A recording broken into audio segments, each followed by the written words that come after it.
We're good. All right.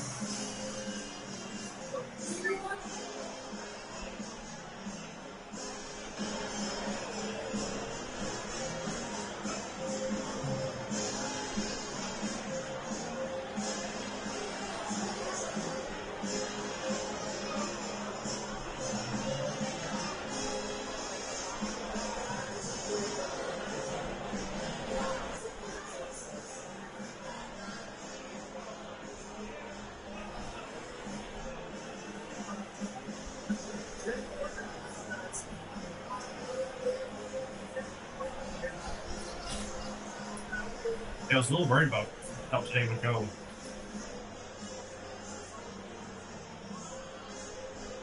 Some big things, but it seemed pretty steady anyway. Yeah, it was.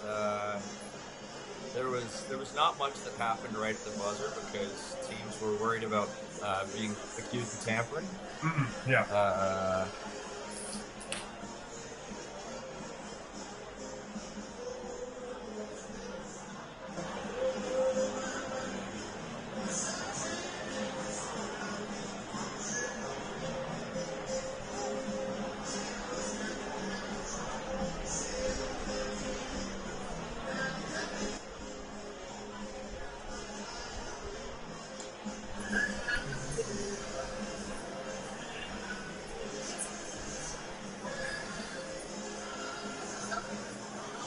All right. 1 minute.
To Canada Day at Stevens Stadium as the Okotoks Dawgs and Brooks Bombers face off here in southern Alberta. Peter Klein and Mike Gould with you. And Mike, this place has a buzz to it on any random Tuesday, but there is something special in the air when it is the 1st of July here in Okotoks, Alberta. Yeah, I'd bet a lot of money that this will be the highest attended Tuesday game of the season, as we might expect on the national holiday. And the Dawgs, of course, playing very well after a wishy-washy start to the season, at least by their standards. They've rattled off 6 straight, a lot of them quite convincing, and now they seem to be finding their stride as they continue their quest for a 4-peat. Yeah, and I would say that at the forefront of that, obviously, always get the credit, so I don't want to just gloss over them, but 11 runs, 14.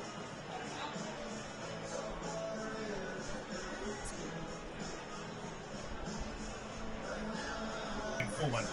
Yeah, I mean, you compare it when you look at the teams that they're playing against, that is always quite interesting to me to see just the batting averages up and down the order. The Dawgs batters, and then you look at Brooks and some of these other teams they've been playing against, and the depth, the parity across the lineup just isn't quite there.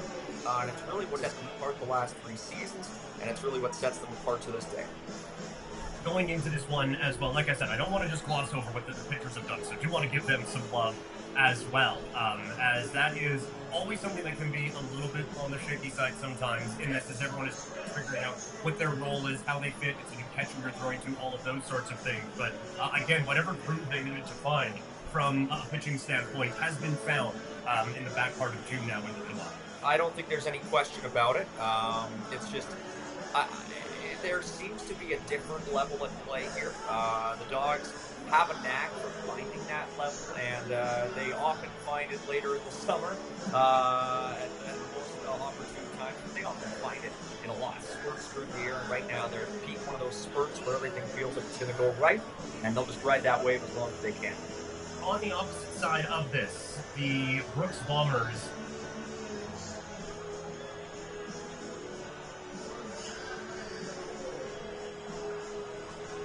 won 2 games in a row, coming off of a 13-8 win over Weyburn the other night, also beating them 10-5.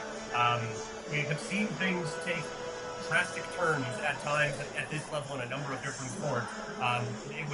This is a tough test for Brooks, no question. This is not going to be an overly welcoming environment for them here this evening, and it is a difficult opponent as we've just laid out. But would be a chance to really make a statement that things have turned around for this team if they are able to pull off the W here today on Canada Day. Yeah, I mean, certainly. It's always a fun matchup between these two teams for other reasons beyond on the ballpark. They have a hockey rivalry that goes back quite a ways. But there's no disputing this. The baseball rivalry is maybe as one-sided in that sense as the hockey one is in the other way. The Dawgs have won every game these two teams against each other so far this season. The first one was pretty lopsided back at the beginning of June, 15-6. The Dawgs won that game, and they were on the road to boot. This, however, is the first time these two teams have met.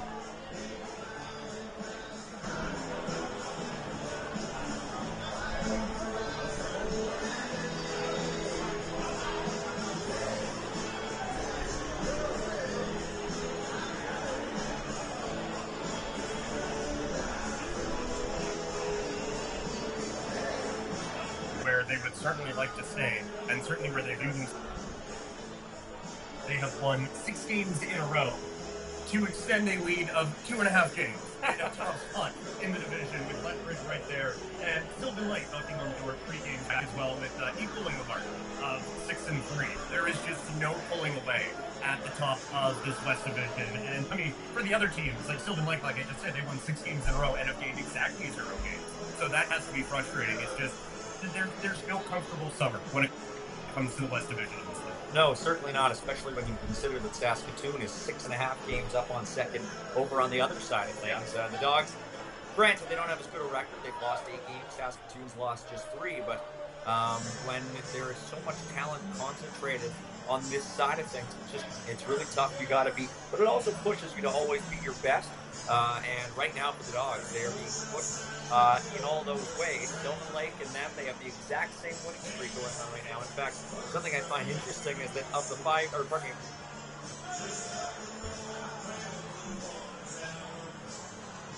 teams in the West, 5 of them are currently on winning streaks. So it just keeps things very interesting all the time. There are no truly bad teams in this division, I would say. Yeah. Even every game's got a winning streak. By that, 5 to 21 on this side. Really, Yeah, can't stress enough how different it feels. I don't get here as early as I would like, or as I would like, or as being a professional would indicate. But still, I don't get here late enough that the parking lot should have been that jammed up when I got here today. It was packed, and your car has been full for about an hour now. Yeah. But there is just something different in the air this afternoon. I guess now into the evening here in Okotoks. Yeah, it's full, man. Like I'm in the same boat. I got here maybe a little bit after you did, but it was close to an hour ago now, and it's been full for a while, and yet people just keep flooding in.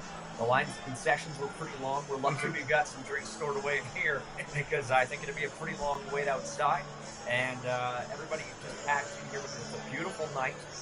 We just got through what was a rather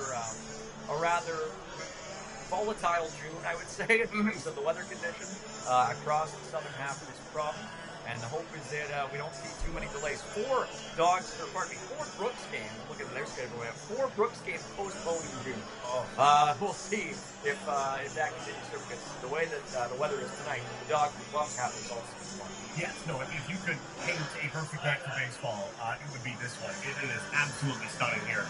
We're going to get to there's a few different things happening for this one today. So we're going to get to those in just a second. But quickly, want to run down the Brooks starting lineup for you. We'll get to the Dawgs with a little bit of flair coming up in just a moment. But Ben Patel leading off, followed by Peyton Matthews and Troy Morrow. Christian Altamirano is going to be getting cleanup tonight, followed by Maddox Shaver, Liam Kirsch, and Kai Hopful with CJ Snowden and J.R. Bedford rounding out the bottom part of the order. And the Dawgs will be facing Parker King, the right-handed pitcher out of Orange Coast College, born in Anaheim, California. So he gets tasked with the first opportunity against an offense that has scored like 40 runs in the last 4 games. Not how I would want to spend the day, but I imagine a competitor to him is pretty excited for a challenge. A guy who's already faced the Dawgs once this season. Yeah, the Dawgs, of course, certainly elicit the best out of their opponents. That's the nice thing about being in a position where you've won 3 championships. Beating you becomes an achievement, an accomplishment. And so they often get the best from their opponents because they're just that much more driven. And especially on a night like tonight where so much is sort of in the air, so much is sort of in the atmosphere in the stadium. So we're seeing Brooks put out a relatively strong lineup for them that has sort of all their best hitters in play and one of their better pitchers in terms of the numbers so far this season. A 4.5 ERA, which in a lot of levels wouldn't be so good for this level where there's so much offense. It is actually pretty solid. So it's a team that we see coming into Okotoks and it's very much putting its best foot forward. Yeah. And it'll be an interesting battle, even against a team that's first between a team that's sixth. It'll be very interesting to see how it plays out. Yeah, not a lot of B lineups come into this ballpark. No. Even one where they are the Brooks Ballers. Like you said, there is a hockey rivalry that certainly has transferred over onto the baseball side of things, albeit maybe one that is a touch more on the one-sided side, with the Okotoks Dawgs having won 3 championships in a row. Looking to push for that 4th one. It was a bit of a shakier start to the season. You got them back on track now to the line.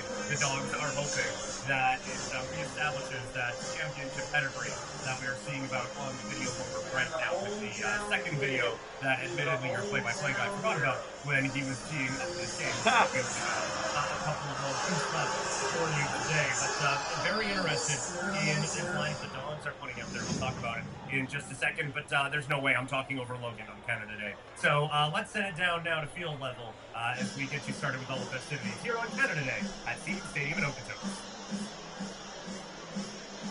Welcome to beautiful Stephen Stadium, Okotoks. Happy Canada Day! Oh, we're feeling good. We're looking good. Holy bird! You're looking spectacular down there. If you're on the bird, make some noise for us! Oh, it's a great night for baseball. Of course, my name is Logan Coots. We're having a fantastic evening. Not a clouds. It's going to be spectacular for our fireworks this evening. Of course, it is the Dawgs versus the Bombers, and I'd like to thank Brooks for coming out, spending Canada Day with us here in Okotoks. It's going to be a spectacular night. Be sure to watch those fireworks after. Speaking of which, we will have those fireworks. Approximately 10:30, they will be in that general direction shortly after the game is over. And because we have the fireworks, we will not have the running of the bases after the game, but we'll have it after the fireworks. And of course, in honor of Canada Day, our nation's day, the Dawgs have prepared an all-Canadian lineup and Ricky for tonight's game. Well, let's get things started. Today's Dog of the Day, brought to you by Serenity Fine Jewelry, is Gavin Wooshki. Coming to us from Belleville University, originally from New Saskatchewan. Last night, here's his first win against Bridge Bulls through 6 scoreless innings, allowing only 2 hits and striking out 6. And so far, he has thrown 20 total innings, accumulated 16 strikeouts. We cannot wait to continue to watch him jump all summer. Congratulations, Gavin. Congratulations, Gavin. Ready for some great baseball or what? Ready for some great baseball or what, Okotoks? Holy. We have some very special guests here tonight. And our very own Will Gardner.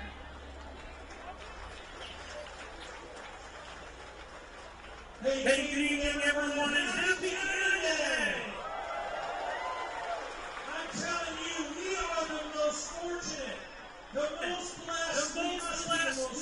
and the most great. We live in the best province, in the best community, in the best nation on earth.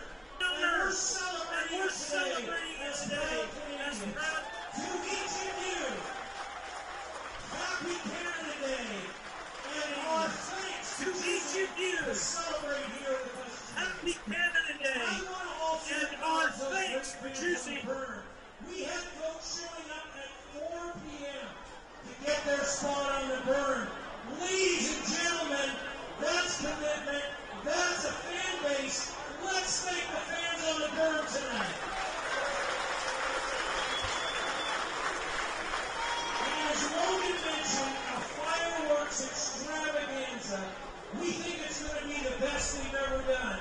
And I speak for all of us in the Dawgs family by saying, it is our great pleasure to put that fireworks extravaganza on for you, because you are, without a doubt, the greatest fans in all of baseball. Now, I don't know if many of you are watching the Blue Jays broadcast today, but we want to send out a quick, I know they beat my Yankees. Let's get that over with. Well, let's give a shout out. Two great friends of ours recognize this Dawgs program. And we want to thank Jamie Campbell and John Morosi for recognizing the Okotoks Dawgs program on their broadcast today. Two great friends on the Canada Day broadcast. And fans, what a program this is. We want to take a moment and acknowledge our 18U black team. They won an invitational championship in Portland, Oregon yesterday, beating some of the top teams in the Pacific Northwest of the United States. Congratulations to the 18U Black. And our 18U Black team leaves tomorrow for Atlanta. They will be participating in a perfect game 18U World Series. It is an invitation-only tournament, a very prestigious event, serving some of the top scouts in all baseball. And your Dawgs Academy team, the 18U, is ranked as the third top team in youth baseball in all America. Let's give them our very best and send them on as they head to Atlanta. Now I want you to give me just another moment, if I may. We want to recognize some guests that have traveled some distance to be here, to be with Dawgs family. All the way from Montreal, we have the Payas family. Great Payas family. From Oyen, Alberta, Chase Logan's family. From Pendleton, Oregon, Easton Corey's family. And from Gladstone, Oregon, we welcome Jackson Ferris family. And a very special welcome to all the local families joining us tonight and through so many games over the season. We're going to go up to the press box. Ladies and gentlemen, you're going to be standing shortly. Why don't we get up now? Let's bring that team out to a standing ovation. It's a celebration. It's Canada Day at Siemens Stadium.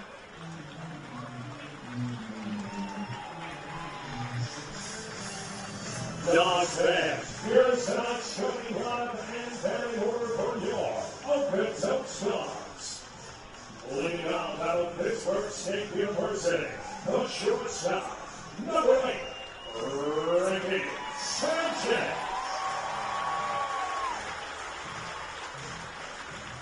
Batting second out of WCBL University, the center fielder, number 5, Logan Rick.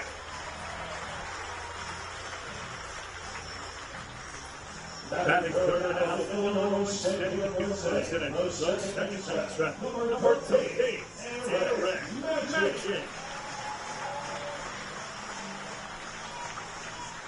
The cleanup out of the University of Ottawa, the third baseman, number 10, Connor Bronson.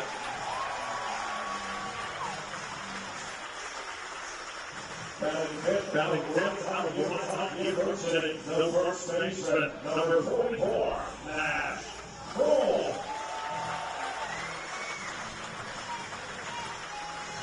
Batting sixth out of Oregon State University, the designated hitter, number 46, Leo Cote.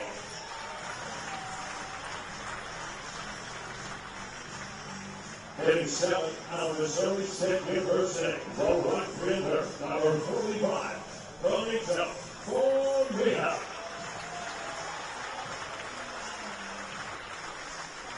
Batting eighth out of the University of British Columbia, the left fielder, number 5, Ethan Rose.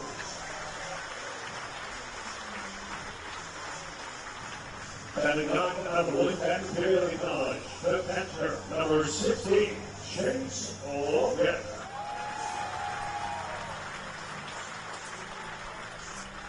And stepping on the mound out of New Mexico State University, number 24, Brady Okotoks.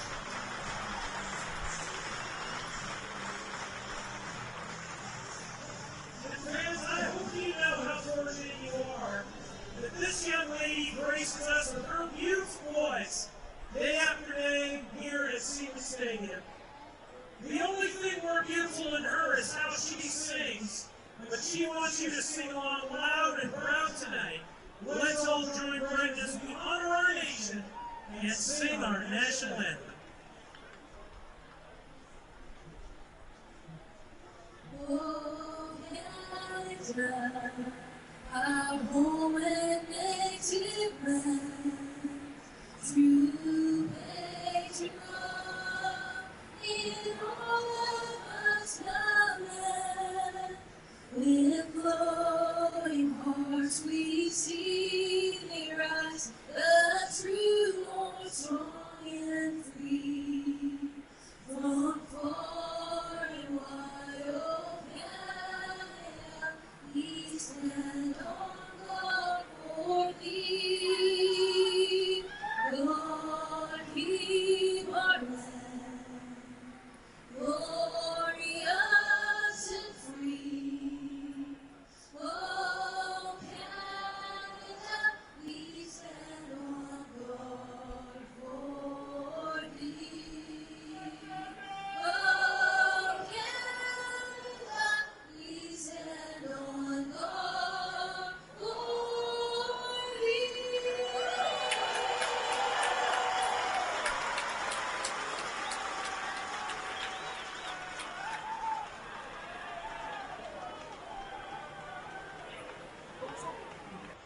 Ladies and gentlemen, we are truly honored tonight to welcome two very special guests that will be presenting honorary ceremony of first pitches.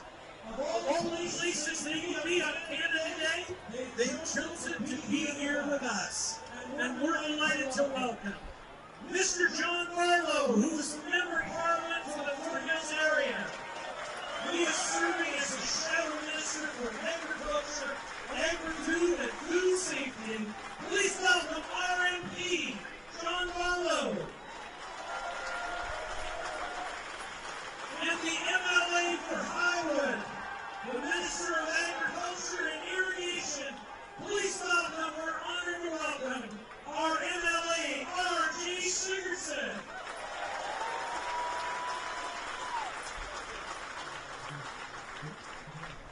Gentlemen, thank you all for all you do. Thanks for honoring us with your presence tonight. On Canada Day at Siemens Stadium, it's your pitch.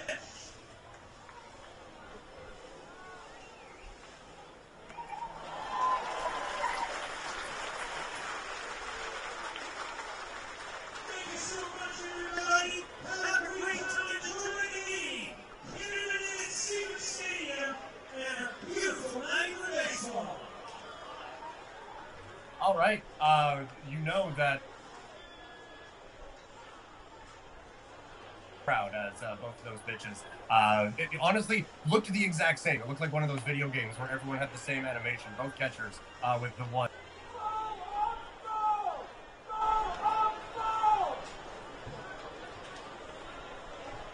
He Dawgs in his next role over at first. Double play combo of Eric Matchy and Ricardo.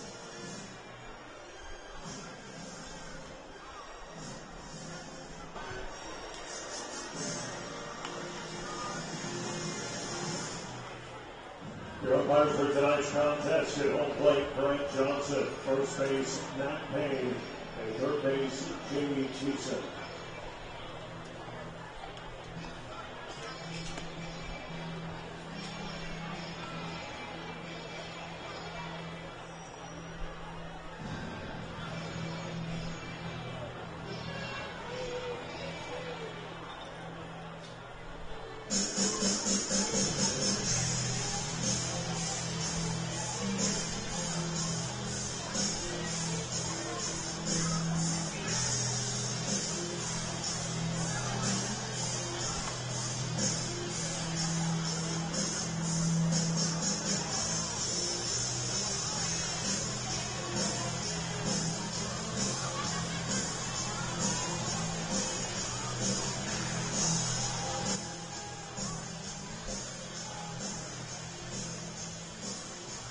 Bombers, who are very much not going with that beneficial leadoff. Leading off for the Brooks Bombers, their left fielder, number 24, Ben Fishel.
Portion of the game, 7:23 p.m. brought to you by the Second Marketing Group of Scotia Wealth Management.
Good start to the ball game for Baltus, getting a first out here in the first. Yeah, those.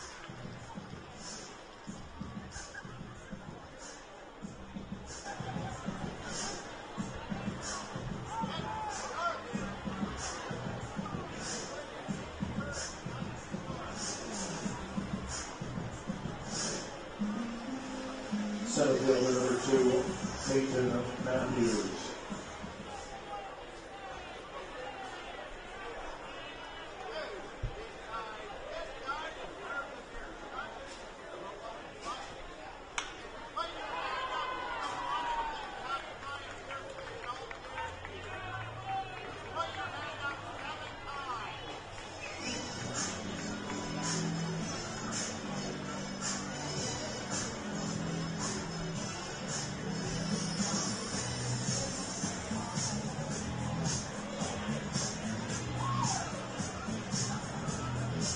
Designated hitter number 26, Troy Morrow.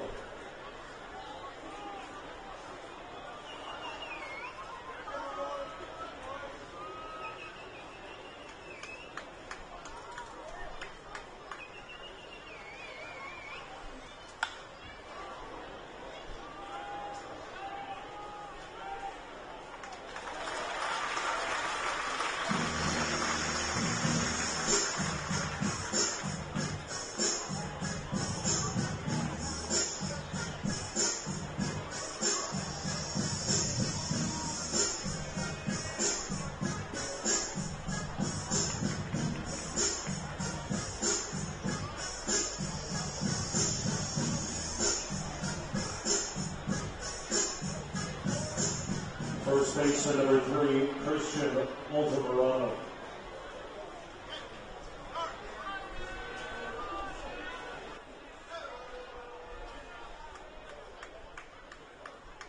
And we're back. Talking, anyway. You probably saw as Morrow flew out to right field. Now it is Altamirano coming to the dish out of Adams State University, born in Denver, Colorado, hitting .276 on the year with a home run and 16 runs batted in. He is behind in the count here, 1-0. Sorry, Mike. No, it's okay. If June was the month of weather problems, I hope July's not the month of tech problems, but we'll just try to make do with what we got here. The 1-0 is fouled away. We have a number of soup cans here that we're just going to distribute to everyone with strings through them if this one doesn't necessarily go our way. I still don't know how exactly those things work. No, I'm going to suggest that they don't, but people just use them anyway. Yeah, string is a great medium for amplifying noise. Yeah, what do we need 5G for? The 1-1 pitch. And that one chopped over to the right side. Diving play by Kroll. He's got it. Shovel to the bag. In time to end the inning. Nash Kroll flashing the leather as the Bombers strand one. Dawgs coming up in a scoreless game in the bottom of the first on Canada Day on FloCollege. First inning is presented by Capital Ranch with specializes in home equity and residential mortgage financing for individuals in a variety of credit situations. Visit CapitalDirect.ca to learn more.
Leading off for your Dawgs, Pittsburgh State University, the shortstop, number 8, Remy Sanchez.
first round of the game brought to you by Prime Family Chiropractic. Bellevue University, the center fielder, number 35, Logan Grant.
Illinois State University, the second baseman, number 13, Eric Magic.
University of Montana, the third baseman, number 10, Connor Grunson.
the first baseman, number 44, Nash Kroll.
Everybody clap your hands.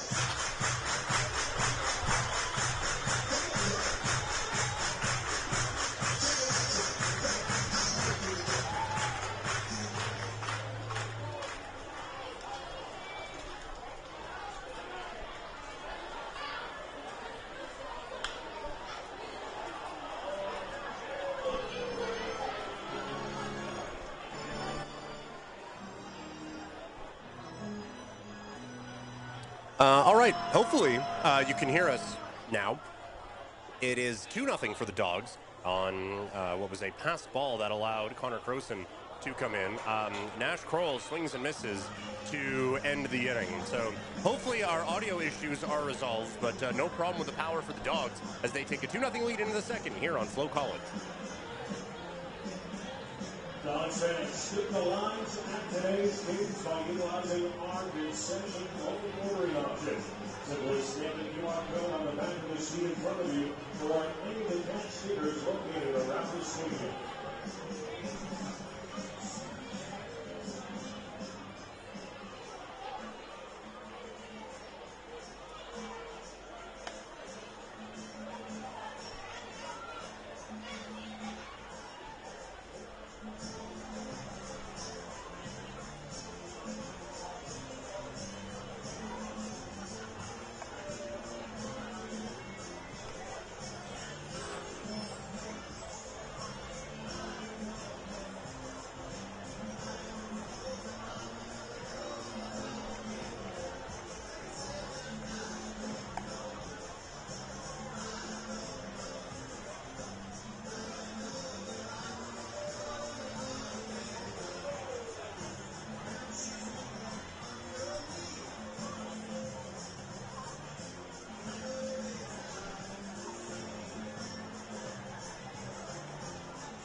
Second baseman, number 20, Maddox Shaver.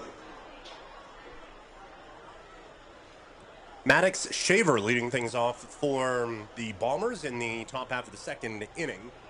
Back here on FloCollege, Peter Klein, Mike Gould with you. We hope that any audio issues we've been having have been resolved.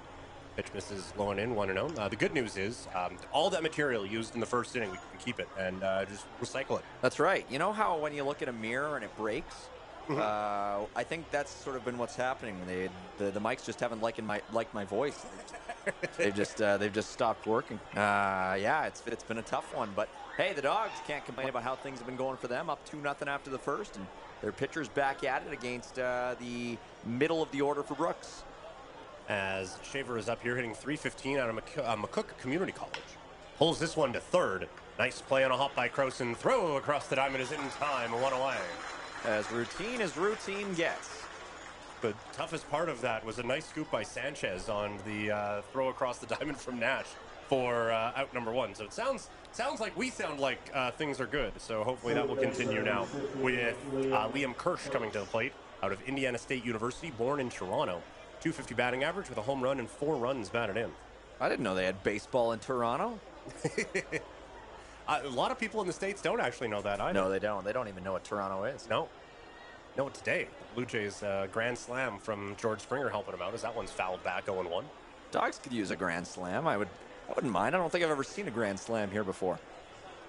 I think I have, but I think it's been a couple years since I've been able to enjoy one of those. I seldom see home runs of any volume here at Seaman. It's a tough ballpark to hit dingers in.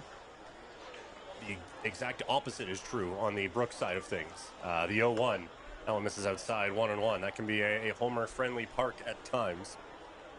Kirsch has one. He hit one on actually their last game against Weyburn.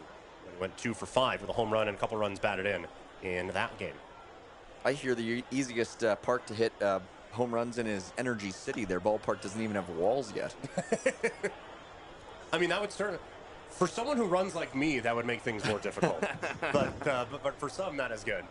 It's like that Finnish baseball where there's a stream in the wall. Yeah. The wall is the stream in the back. Finnish baseball. Finish anything. They add a flair to it. They do. Baltus has had a flair to this inning so far. The 1-2. This is up and away, and it's 2-2. Pretty close. That would have been a pretty good offering for Kirsch, but wise to not offer up at it after all. Gets this count back even. I don't know how you take that with 2 strikes, but excellent job in doing so. Awfully close. Baltus ready now with the 2-2 pitch. That one easier to take. It's 3-2. Yeah, usually when the catcher doesn't even attempt to frame it, because doing so would probably dislocate one of his ligaments, or one of his shoulders, most likely. That's not one that you're likely to get called for a ball. When I was playing way back when, it was when framing really first started to come in, and I had a catcher try to do that one time. He's diving into the other batter's box, throws his glove back. That's insulting to everyone here. That one, perfectly placed. No frame job needed. Excellent work there from Baltus for the strikeout, his first of the day, and there's 2 away. Lulled him into a false sense of security and then just sort of belted one right down the middle. That's a nice piece of pitching psychology there from Baltus. Now it is Kai Hoffel coming to the plate out of Fullerton College, born in Corona, California. Hitting 143 on the year with a run batted in 10 games. The catcher this evening for Brooks steps in.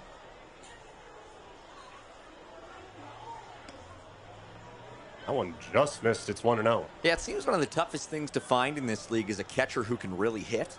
I would say it's been a consistent through line of this season is whenever we have opposing teams that come into Okotoks, it seems like their weak link, so to speak, or their lowest batting average on their rotation is always the catcher, and in this case, it's no exception. I have always been amazed that you can squat behind home plate for that long and just function as a human being. Yeah. So anyone who can then get up there and put a batting average over 175 certainly has my respect. And when you factor in everything else that catchers have to deal with at this level too, where you're learning all these things on the fly, it's quite impressive. It is. Hopful hits it to second. Play made by Matchy. He'll throw it to first. And 3 up, 3 down go the Bombers in the second. Dawgs look to extend their lead in the bottom half of the inning when we come back here on FloCollege.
Bottom half of the second inning, Dogs with a 2-0 lead with 6, 7, 8 coming up. Number 46, Leo Kotek. Leo Cote in his second game with the Dogs out of Oregon State.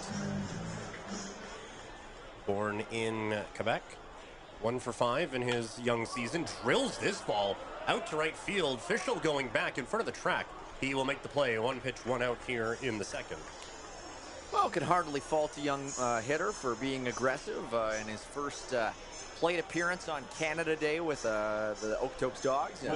Cote, a Sherbrooke product, puts a big jolt into that ball, but it's not enough to get it past the right field. And now Benito Bonilla.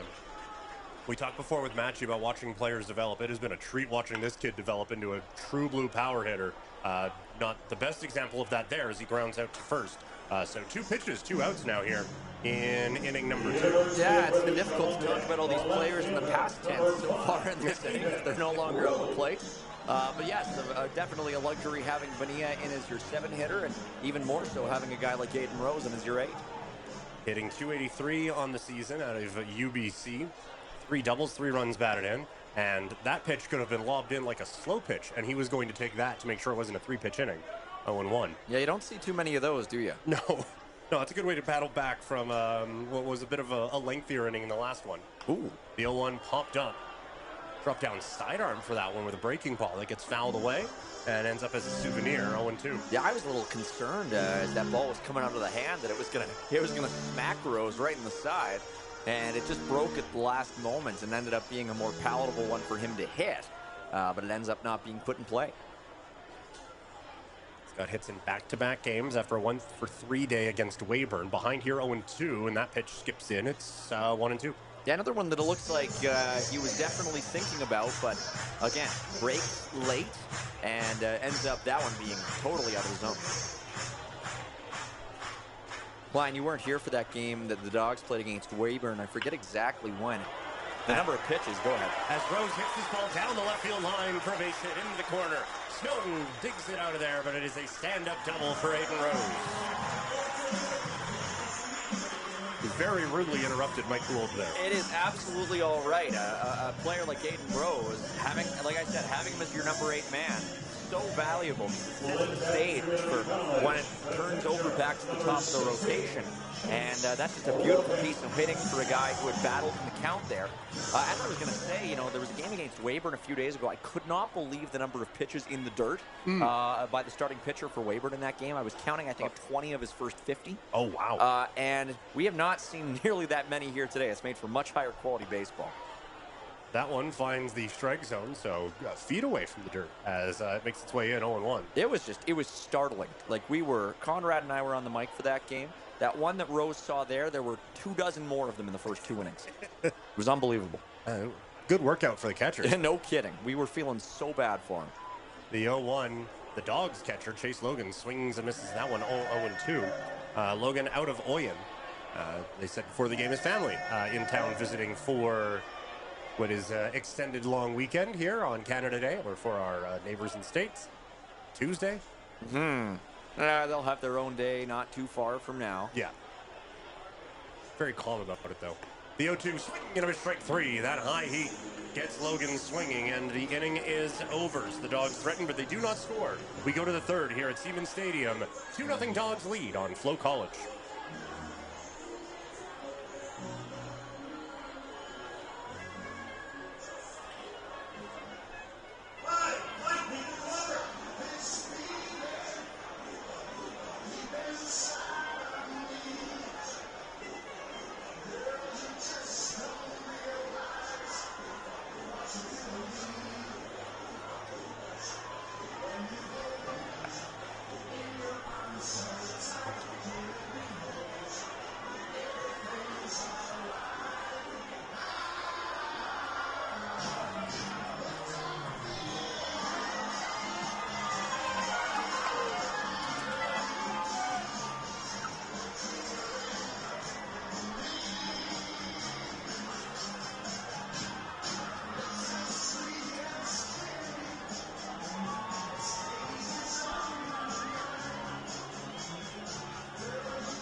8, 9, and 1 due up for the Bombers here in the top of the third inning from Siemens Stadium in Okotoks. Dawgs with a 2-0 lead.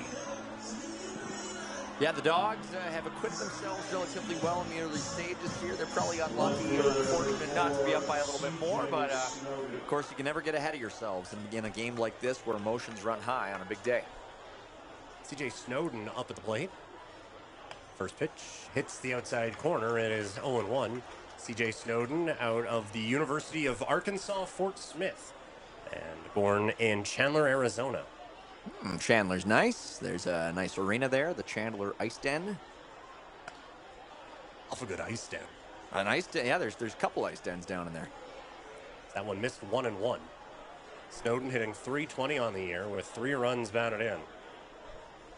Not one you want on base with 11 steals so far this year. The 1-1. That one catches the inside corner. Nice paint job there from Baltus, and it is 1-2. It's been a good start for this Dawgs pitcher who, again, we haven't seen a whole lot of, but it's just been relatively confident, and you would hope that you see that, especially in a game on such a big stage here today. The 0-2 pitch fouled away, and we'll do it all over again. Sorry, 1-2. Fouled away. Baltus out of New Mexico State University got into 10 games this year, a high ERA of 11. But 0-1 with a 16 and a third innings pitched, 13 strikeouts. The 1-2. Swing and a miss, strike 3. Second K of the evening for Baltus, and there's one gone here in the third. Yeah, more like Beltus with some of these these fastballs. He's been just belting by these Brooks batters. It's been a really encouraging start for Baltus. He's thrown only 27 pitches so far, and he's already through 2 1/3. So J.R. Bedford comes to the plate out of Modesto Junior College in El Sobrante, California. That one in for a strike, 0-1. Very well placed. That was a tempting offering, but it looked like it was going to be a little bit high until just the last moment. Baltus working quickly, which we appreciate. The 0-1 misses outside, 1-1. Yeah, just doing a good job of painting around the perimeter, making these making these batters just not expect any one pitch, expect any one placement. It's been very unpredictable so far in the best of ways. The 1-1 pops him up over on the right side. I think this one is going to get out of play, as that one is a couple mounds deep in the bullpen here on the right field side. So now it's 1-2.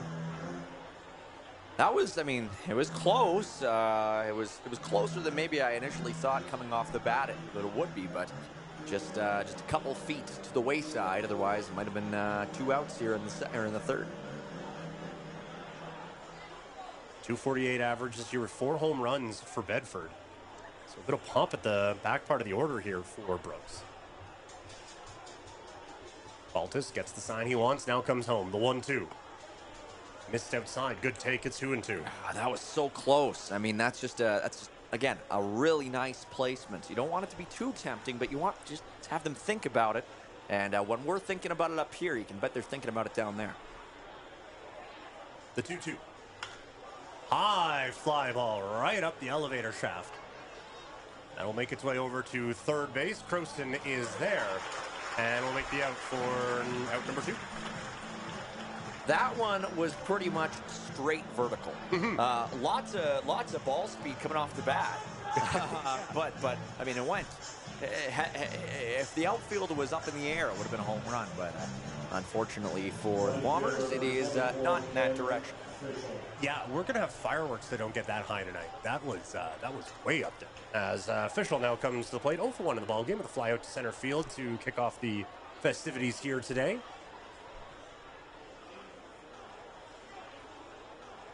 Baltus rocks and fires. Big swing and a miss there. It's 0-1. Yeah, I think the batter had pretty good timing on that one. It just was a matter of just right underneath it. That was high up in the zone, and Baltus gets it by him.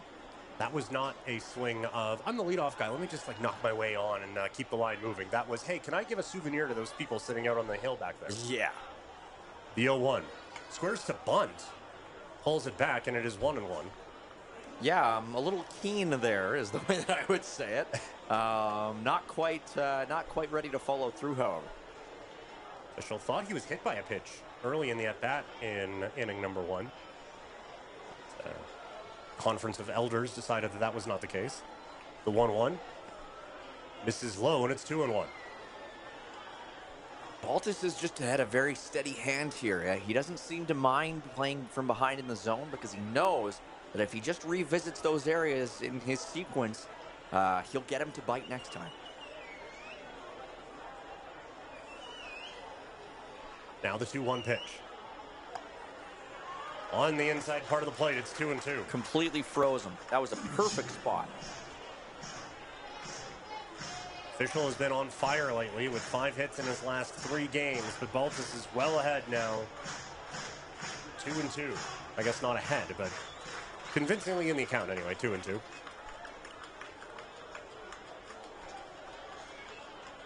And the pitch. Fouled off, we'll do it again. Yeah, that one wasn't in play. No. Went off the roof of the field house, I think. Yeah, that one didn't have to wait on it. That was well out of play, foul. Official again with Columbia University, hit .305 with the Lions, a couple home runs, 17 runs batted in. Waits now the 2-2. Got him looking, strike 3 called. That's a great pitch. That's right there. It's a spot that he played with, and then he just throws the dagger. That's some great stuff from Baltus. Third strikeout closes inning number 3. We go to the bottom half here at Siemens Stadium. Dawgs looking to add to a 2-0 lead on FloCollege.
Presented by Marshall Vodka. Vodka for the country boys. #FloCollege.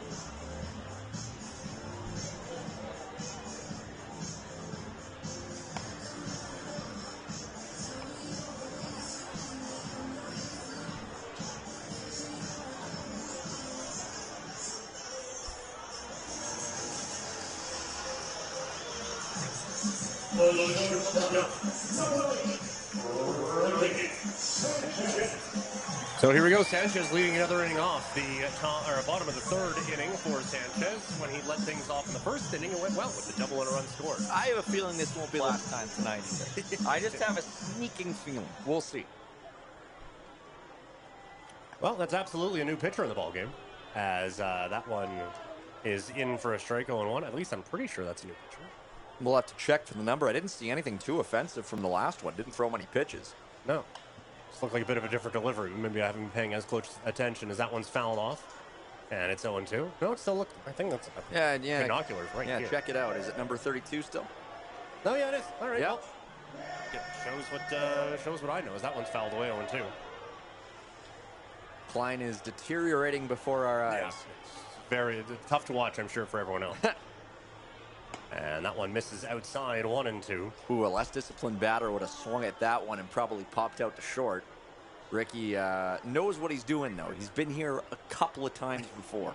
Yeah. The 1-2. Drills this ball into left field, and it is caught.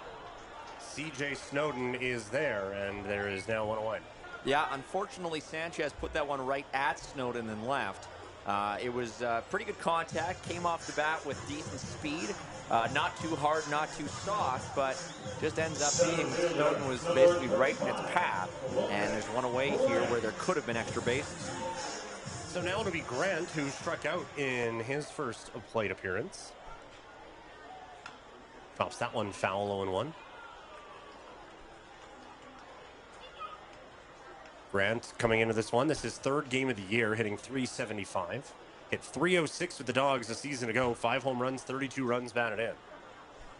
The 0-1 hard hit to first. That one's going to be foul, and it's 0-2.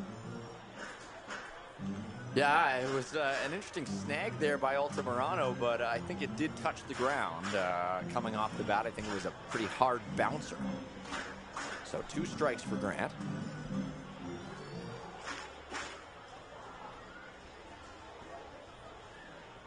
And now the 0-2.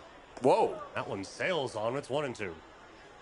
Yeah, pardon me, Kleiner, but boy, that was a that was a javelin coming out of the hand there of King, and I wasn't sure if it was going to go straight through Logan Grant's noggin. So now King ready. And that one just misses, and it's 2-2. Boy, there was some consideration there at home plate, I will say. Brett Johnson stood up there not knowing which call he was about to make. No, you know what? That's a ball. Yeah, we'll just keep it right there. 2-2. And this one fouled back overhead. Keeping the count at 2-2. This year with the Orange Coastal College Pirates. Parker King got into 14 games, started 4 of them, 1-2. Also had a save in 38 innings pitched, 5.21 ERA, 24 strikeouts. Grant dances out of the way of that one, 3-2. I say dances because the subtle foot movement is all I can pull off when it comes to dancing. Yeah, sort of a Soto shuffle prototypical entity trying to do something similar. As that one is pulled foul and a nice snag. Oh no, just missed it. Down the first base line. It was that close. He thought he had it. I thought he had it. I believed. It's like when you're in the ballpark and you see the foul ball coming for you and all you end up doing is dropping your hot dog. And now the 3-2 from King. Well, first base coach isn't getting that one. No one is, as that is a mile foul. Yeah, that one's going to hit Sputnik, I think. That one's going to go through the car wash that's over there. Yeah, it's a pretty good car wash. I've heard. Yeah, unfortunately, by the time we get out of here, it's a bit too late, and then you clean it off, and the bugs are out in full force. No point. And the 3-2 swing and a miss. The throw to first will make it official, and there's 2 away.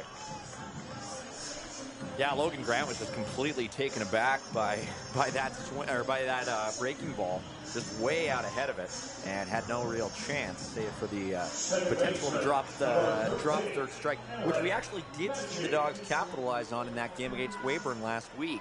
There was a drop third strike, and it just sort of propelled them even further in their decisive victory. As that pitch misses 1-0.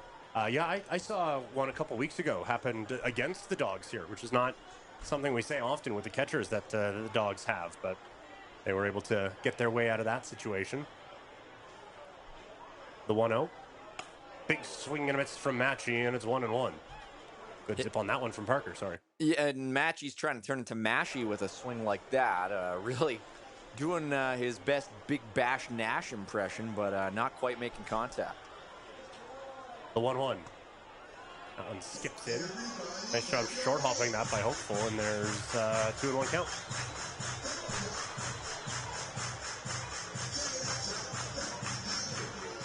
Stevens Stadium getting behind Eric Matchy, who we've seen work his way up through a few programs here. Chops this one to short. Play by Bedford, throw across the diamond, pulls the first baseman off the bag, and he's safe. Tough throw over at first base, and Altamirano couldn't quite get that toe back on, so the inning continues with Matchy aboard and 2 away. Yeah, I was going to say that's as routine as it gets, but I suppose not. Those little plays are what makes the difference between a top-ranked team and a bottom-ranked one, and that'll go down as an E6. Yeah, they do officially give that as a throwing error to Bedford, and not the lineup you want to be giving extra outs to right now, and certainly not the guy you want to see come up in this situation with Connor Krausen.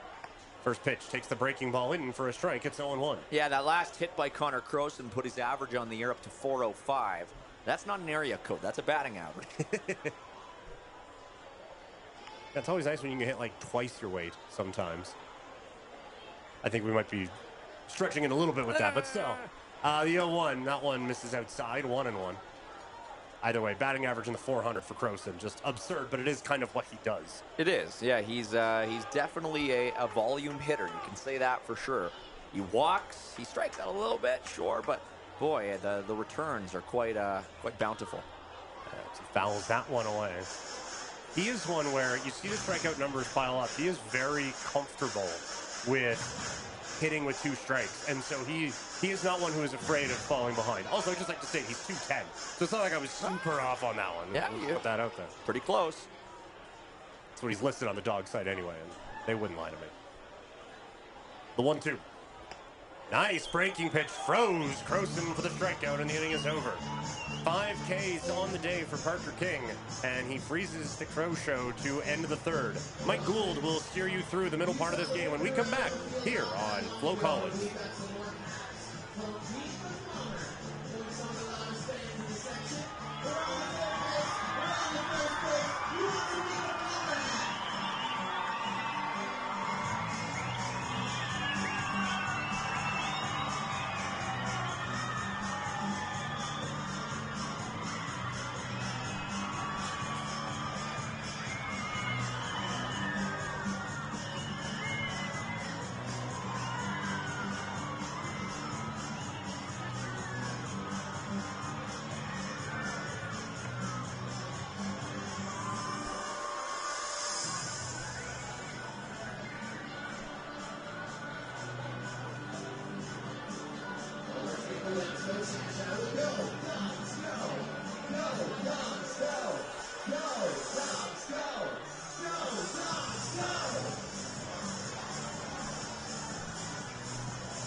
Supporting Alberta's families, farmers, and entrepreneurs. The advice and help keep you about your money.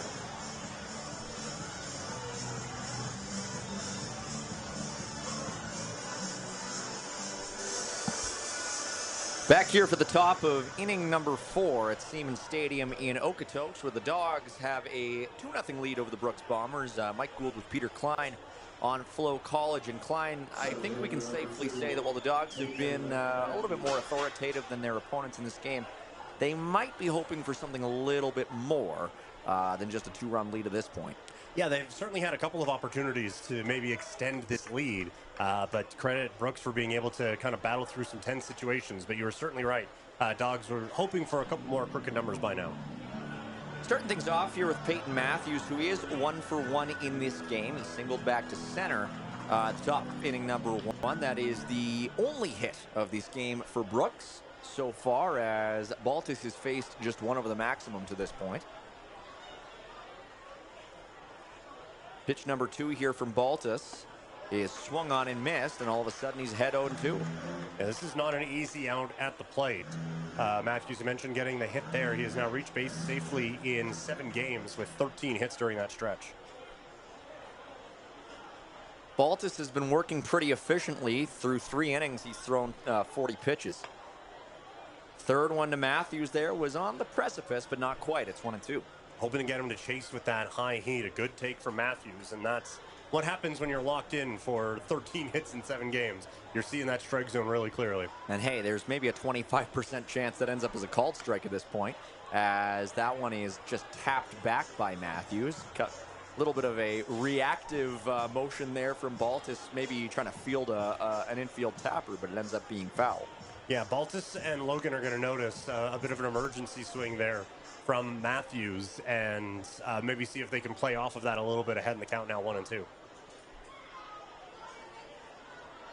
26 strikes, 16 balls from Baltus so far in this one, as he deals again. Check swing, but it doesn't matter. That was in there for a called third strike, and Baltus has put one down here in the fourth. 4 strikeouts in the game now for Baltus, and it just feels like he is very much in control out there of that strike zone. Even the misses, to your point, are only missing by a couple of inches. Like, he is right. Differentiating his pitches and his locations I found to this point in the game, and now he's going up against Troy Morrow. Morrow, a product of Manteca, California, hitting .292 on the year, but he flew out in the top of inning number 1. First pitch is swung on and grounded toward the Dawgs dugout. Out of Modesto Junior College, couple home runs on the season. You can certainly see there is some pop in that bat coming from the left side, and certainly one that the Dawgs are happy that they are facing in this spot with nobody on. Yeah, a bit of a string bean there. He's got that build of a fast runner who runs up the stolen bases, perhaps, as that one is checked on, but it's going to be low for a ball. Good take there, watching that one all the way. But you talk about mixing the pitches. It's not just that, it's mixing the locations too. And when you have someone who's certainly on the taller side, try to extend that zone a little bit lower. Morrow standing in at 210, but when you're 6'3", it just makes you look quite thin. As puts one up the middle here, a good block, but it's going to be a base hit as Matchy couldn't get a throwaway. And so say that he should have, but judging by how physics works, that's a really tough play to get to that ball, and no question they rolled that one ahead. That's a difficult ball to get to. Just a good job to be able to knock that one down up the middle. I would have had to rotate his body pretty much 180 degrees to make any sort of play there, and so the Dawgs have allowed a second hit in this game.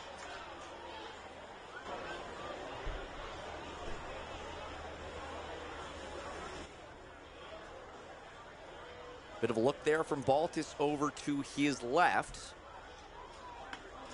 First pitch is in there for a called strike.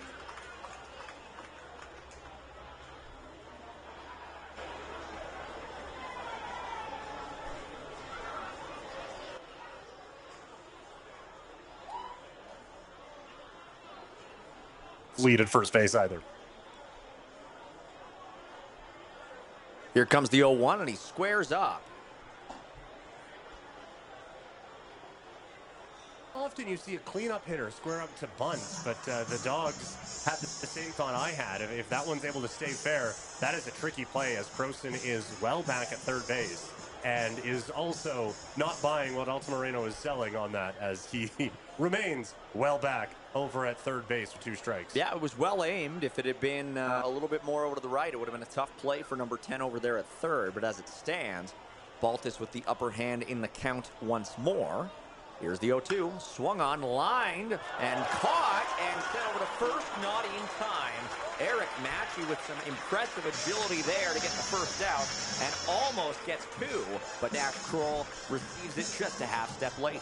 We've seen a couple times this season Matchy using that length as a bit more on the taller side at second base, and that athleticism, able to get to that ball and in one motion throw it over to first base, and make our first base umpire Matt Payne at least have to think about it on a close play at first. Yeah, Matchy, as you mentioned, Peter, playing higher up in the lineup, and that'll do some wonders to endear himself to the coaching staff. As now up at the plate is Shaver, who is, of course, also 0 for 1 today. Shaver batting an impressive .309 on the season. He's one of the few Canadians in the lineup today for Brooks, hailing from Belleville, Ontario. He's got 15 RBI, 5 walks, 15 strikeouts this season. We talked about Matchy at second base. Conrad and I talked about it last game we did together. That's a tough middle and infield to crack. Good pickoff move, almost got him. Yeah, no kidding. A good throw there by Baltus. Kroll puts it down quickly, but just not quite in time to get Morrow. But back on Matchy, we were saying it's a tough middle infield to crack, as Aiden Rose and Ricardo Sanchez have been up there for about 84 years now. But again, it shows confidence that on this big stage, you have Matchy playing at second base and Rose still in the lineup but out in left field. Versatility, the name of the game, especially in this league, as that pitch by Baltus is just outside. And Sun all of a sudden got very bright. We saw the toss from Kroll to Baltus actually almost hit him, but it just able to make the play in time. But it looks like that sun might be causing a bit of problem for those who are looking directly into it out in the left side of the diamond. Another pickoff attempt. This one not quite as close. Yeah, the shadow is just becoming harsher and harsher, which will come earlier and earlier now as the season continues to progress, now that we're into the month of July. Well, it sounds sad when you put it that way. Well, just the way that our spinning globe works is the count remains 1-1, even though Baltus has thrown the ball 4 times now and make it 5. A third pickoff attempt, again, not in time. And this time Nash just going to walk it over and shovel it there. Let's not deal with any of this sun business and a projectile flying at you, but certainly keeping a close eye. And it hasn't looked like Morrow has taken a lead that is worthy of this level of concern. And with 2 outs, you would probably just rather your pitcher focus on the hitter and get out of the inning that way. Swing and one put out to third. Croson fields it quickly, sends it across to Nash Kroll, and the side is retired. So the Dogs do let one aboard, but no damage comes of it, and we'll head into the bottom of inning number 4 with their 2-0 lead still intact, and of course another opportunity to build upon it. Mike Gould with Peter Klein here in Steeman Stadium. You're watching Dogs versus Brooks right here on FloCollege.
For more than 25 years, we've been there, helping Canadians find the extra space they need to grow and to create new memories.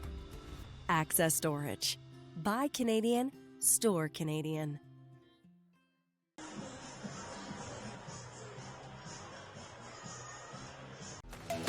The live sports experience is changing. Teams and facilities are under pressure to provide online and in-venue entertainment. Here as the Dogs look to build upon what is already a rather strong 2-0 lead. Of course, 2 runs, not exactly the largest threshold of difference here in the WCBL, but the Dogs are happy with what they can get early on in the game. Mike and Peter back with you as Kroll lines one to shortstop. Quick throw there, puts him out. 1 pitch, 1 out here in the bottom of the 4th. Yeah, there must be something in the scouting report from the Dogs, and you would assume a guy with 5 strikeouts is going to be around the zone, but that's a few one-pitch ABs we've seen from the Dogs as they're jumping on these first pitches early. And for Bedford, he recognized maybe the error of his ways last time with the throw that came up a little bit short on the error back in the 3rd inning to make sure that one got across there with great force to get the first out. Leo Cote is in his first game at home as a member of the Dogs and looking for his first hit at home as a member of the Dogs. He is 1 for 6 on the year to date.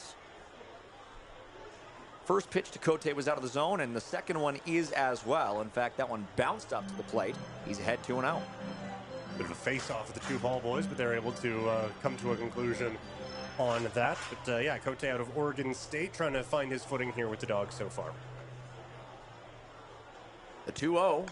And the Sherbrooke product gets some contact, but doesn't put it in play, fouls it back. Also, the elite level analysis that you expect here. It's a fantastic red bat that he has for Canada Day.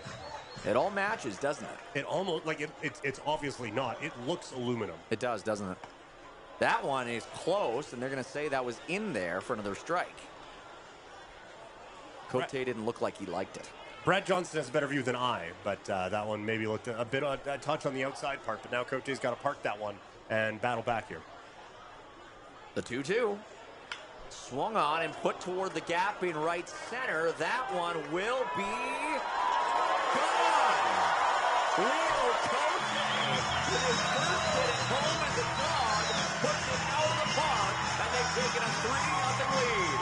How about that for a two-strike approach? Disagreed with what happened on the last play, or on the last ball rather, and responds by getting the crowd at Cedar Stadium fired up, driving that ball deep right center field and gone, giving Okotoks a bit more breathing room at 3-0.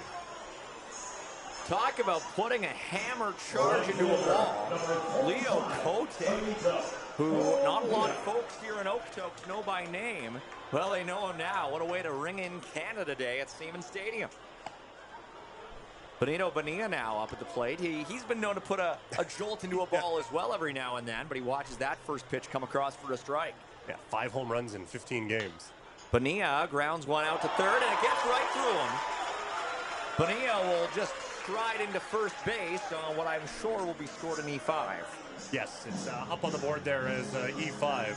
If you wanted to convince me that that one put a hole in the glove of Liam Kirsch, you could, because that ball was ripped over to third base, finding its way through. But the Dawgs will take the base runners any way they can get them. Liam Kirsch shaking his head there as the Bombers allow a one-out base runner, and that'll let Aiden Rose come up to the plate. Rose watches a ball break a couple of meters outside the plate, and that one will be called a ball. Yeah, he's developed a very good eye up there and a very good sense of that strike zone, but that one wasn't really testing any of that. Yeah, forget meters. How about kilometers? Pitch number 2 is also outside. Rose hasn't really been tested quite yet. Bonilla getting a pretty good lead over there at first base. Does have 4 stolen bases this year. You see the big power numbers and you assume he's just a big power dude, but this is an athlete they have over at first base and a threat to run. Hayden Rose playing at UBC, and that one might have not been on the plate either, but he swings at it and puts it toward the dugout for Brooks. 231 this year with UBC for Rose, with 12 runs batted in, a 336 on base percentage. They just do things differently over there at UBC and BC in general, with some of their schools taking part in NCAA hockey and having high-level baseball. And now, a bit of a wild pitch there from King, and Bonilla will be given a second free base. Yeah, we've seen a few pitches this at bat starting to trend toward the outside part of the plate there, and a bit of adjustment with the shoulder of Parker King. Those can kind of come when you start to overthrow the ball a little bit. You're just trying to grip it a little bit too tight. You hold on to it for that split second too long. It pulls it and sends it away, and that could come when you've given up a home run and a sharply hit ball to third base. You try to force your way back into the at-bat. 3-1 count for Rose now, and he'll just chop one up the third base line, but foul. That one ends up at the Brooks dugout.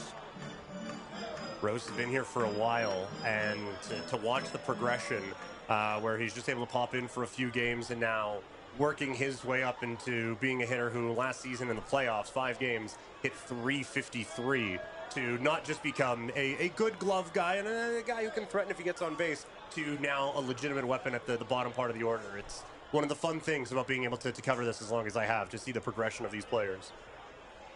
Count now full with 1 out and a runner in scoring position for the Dawgs as they look to add to what is now a 3-0 lead.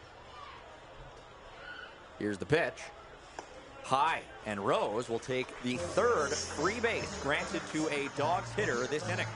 That was a test for Rose. He wanted that one. It's a breaking ball that is up in the zone, and when you see it hanging like that, you are going to want to try to mash it, but there is some movement on it. An excellent take from Rose that almost broke back into the zone, but instead there's a couple guys on now for the Dawgs as they like to add to this lead. Number 9 hitter Chase Logan, and you could bet the Dawgs would absolutely love to get this guy on base and set the stage for the top of the rotation.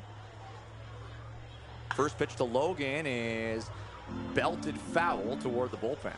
Based on your theory that Sanchez is going to lead off every time he's up today, Logan has a chance to mess that up, but we might have hexed him early on into hitting a double play in this scenario.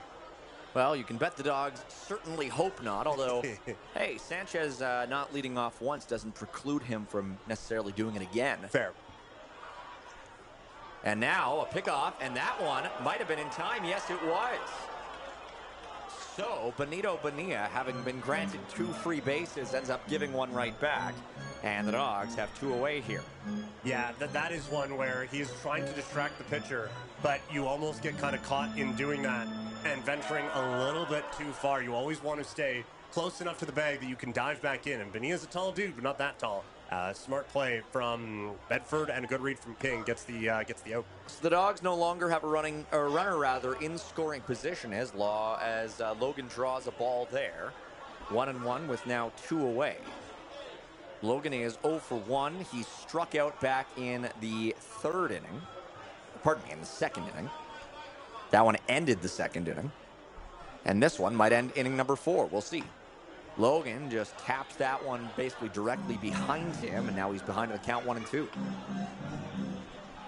Chase, the brother of Gavin Logan, who fans around these parts are certainly familiar with, coming off of a season where he got into 25 games with Lynn Benton Community College.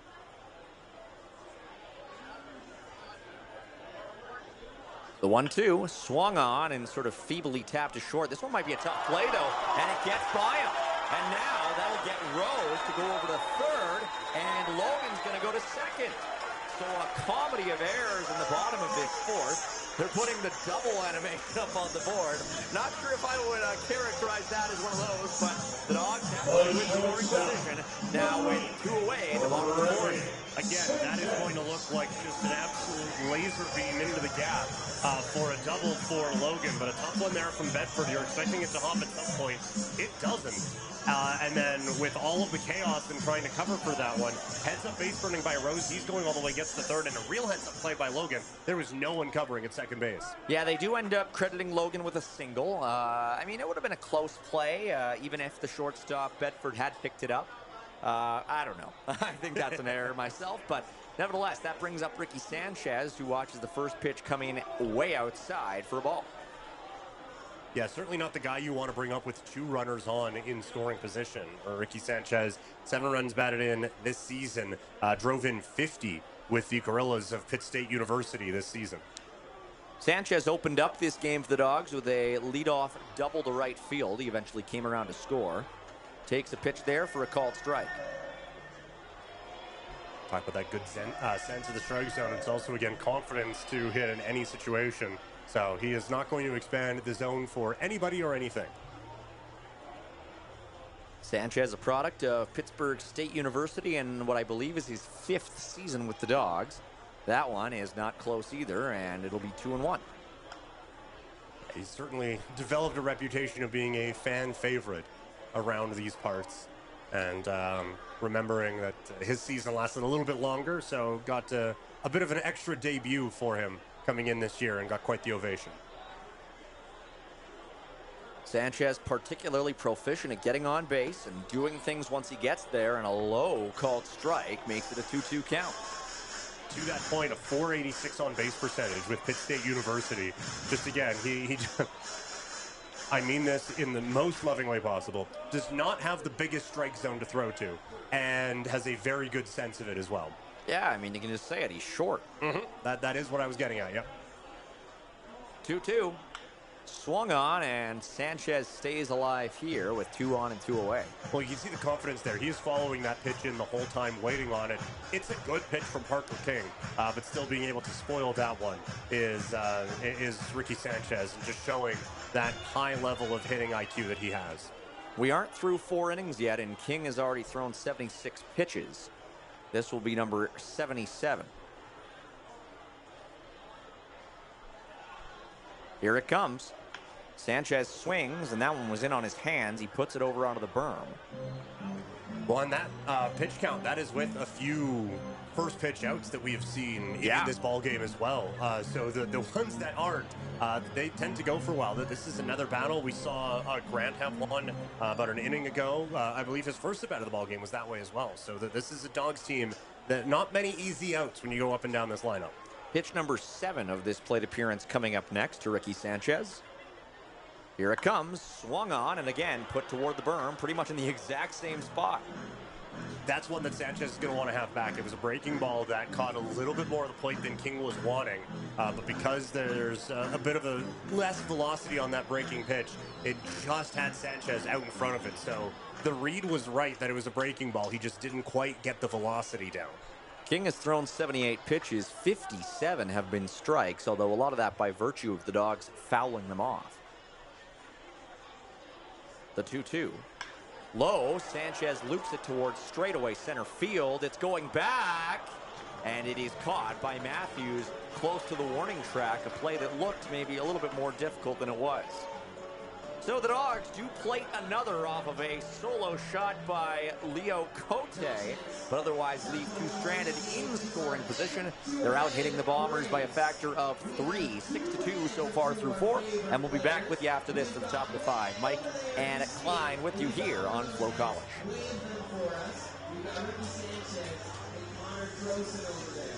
It is going to be a race head to head. You pass it to the person next to you. These two guys here, each way to head, whoever wins is that two teams to an all-star game. All right, 3, 2, 1, go! Oh, here they go. They're going to come ripping it all the way to the turn. Remember, whoever gets here first. Of course, Mason, he's playing Rick. Now he's playing Connor. It's pretty close.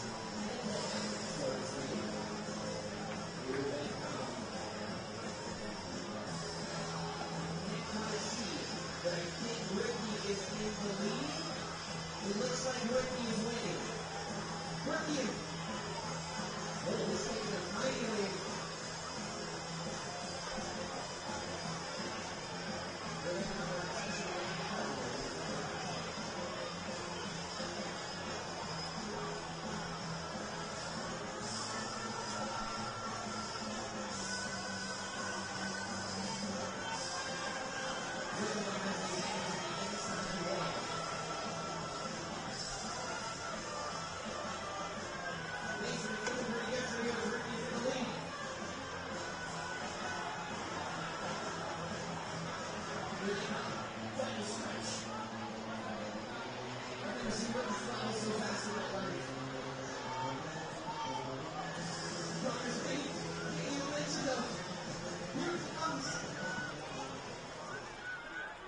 Base number 15, William Kirsch.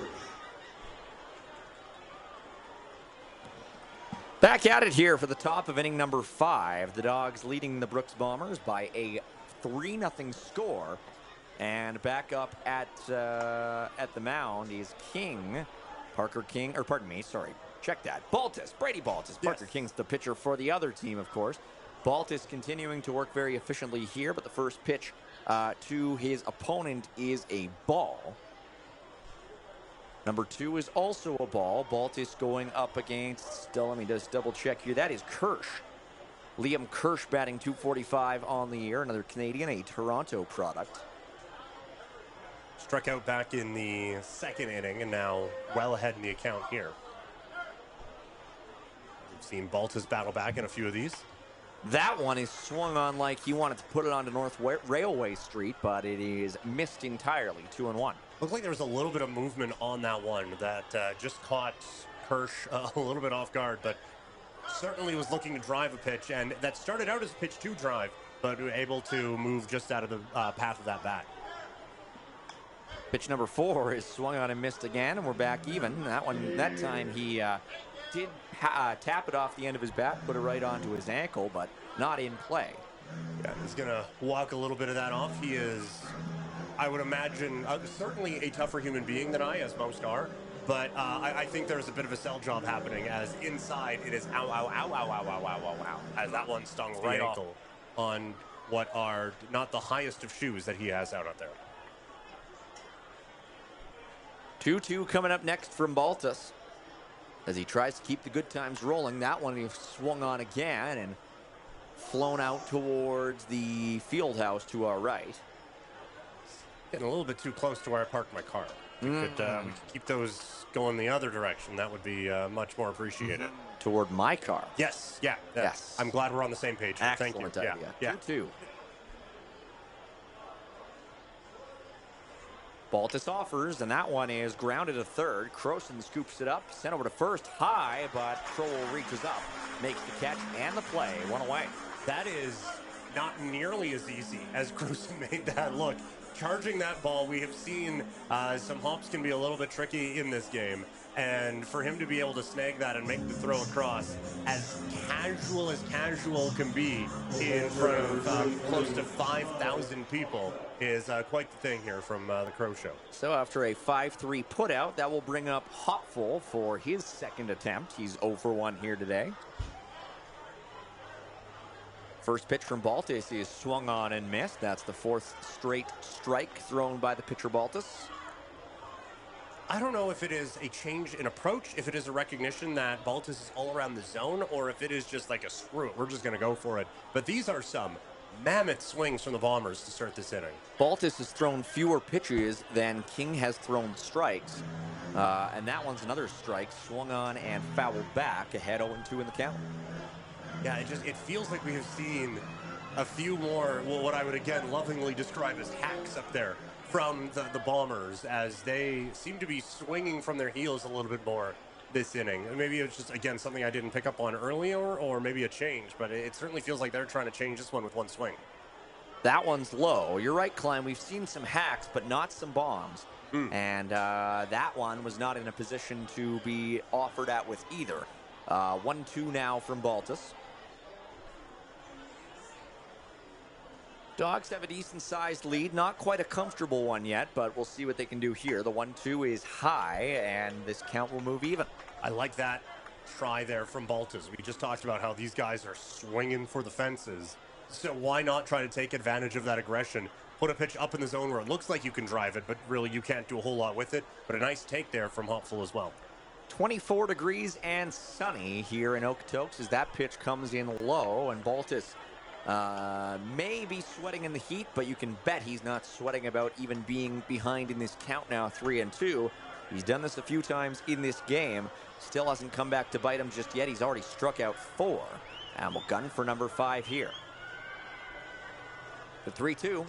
Swung on, lined to Sanchez at short. Quick throw over to Kroll. He is in time, 2 away. Very good battle back, and like you said, confident in his stuff. 3-2, I know I can be around the zone. Puts it in still, what is a tough spot for Hopful, who got a good chunk of that one, but it's right at Sanchez for the second out. So with the 2 men in Kirsch and Hopful put down in sequence, that will bring up CJ Snowden, no relation to Edward. As with 2 away here, the Bombers will try to mount some sort of rally attempt, and it won't go very far as that one is grounded to third. Quick throw, and there's 3 up, 3 down here in the top of inning number 5 as Snowden is put down very quickly. The Dawgs working quickly again, and now we're pretty much halfway through this game, and they still hold on to that 3-0 lead. Mike and Peter with you. I'll be back right after this for the bottom half of the inning on FloCollege. And we have 20 Tom's House of Pizzas making their way through the stands. The next time you Tom's House of Pizza, if you're hungry, make some noise. 20 of them are making their way through the stands, through the berm. Oh, look at the swarm on the berm. My, oh my. Great one. Tom's House of Pizza.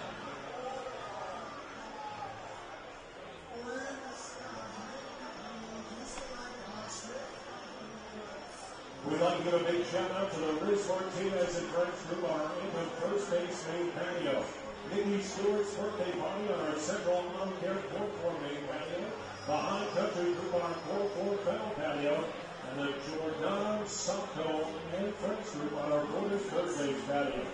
If you're interested in booking a group event at Seaman Stadium, stop by or call the ticket office at 403-262-3294.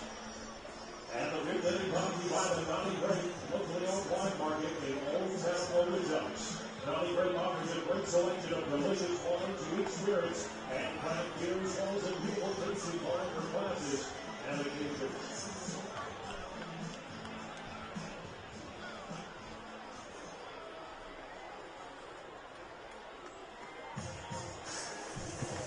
Back at it here for the bottom half of inning number 5, where the Dogs look to add to what is a 3-0 lead here on Canada Day. It'll be Logan Grant kicking things off, the Dogs' number 2 hitter, who is 0 for 2 with a couple of strikeouts so far today. We'll look to avoid continuing that trend, Peter. Yeah, and certainly not the type of performance we're used to from Logan Grant, who, again, finding his footing here in just his 3rd game with the Dogs. It's been a rather strikeout-heavy game, 9 already between these two teams through 4.5 innings. And now a bit of an extended conversation between the home plate umpire and the pitcher King. It does seem like it is a all-in-one motion sort of a delivery. I wonder if there is a conversation about there needs to be a pause in here somewhere. So if we could try to find that, that would be great. But that's the only thing I can think of. That's usually what those conversations are about. Or again, just discussing different moves that happen in free agency today in the NHL and NBA as well. Yeah, Kings from Anaheim probably talking about Roger McQueen. Yeah, there you go. That one is outside the zone. The count moves to 1-1. Working quickly, and Grant pops this one into foul territory. Grant coming off of just a fantastic year at Bellevue University. 55 games, hit .349 with a .421 on base. 19 home runs, 62 runs batted in, again, in 55 games. First team all NSAA. Those are all some pretty big numbers. Yeah, that is a lot in 55 games of all of those things. Grant lays off on a pitch that could probably intermittently be called a 2-2. Pitch number 5 is swung on and put temptingly toward right field, but it ends up going foul. Just out in front of that one, but put a good swing on it. You can see that power that gets you to 19 home runs in 55 games at Bellevue. Nice, tight, gets that barrel to the ball, and was able to drive that pitch just a little out in front. Grant does not have a home run yet this season.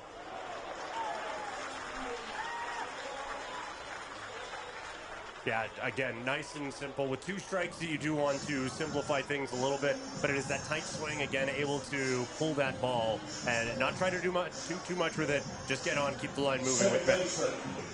Eric Matchy.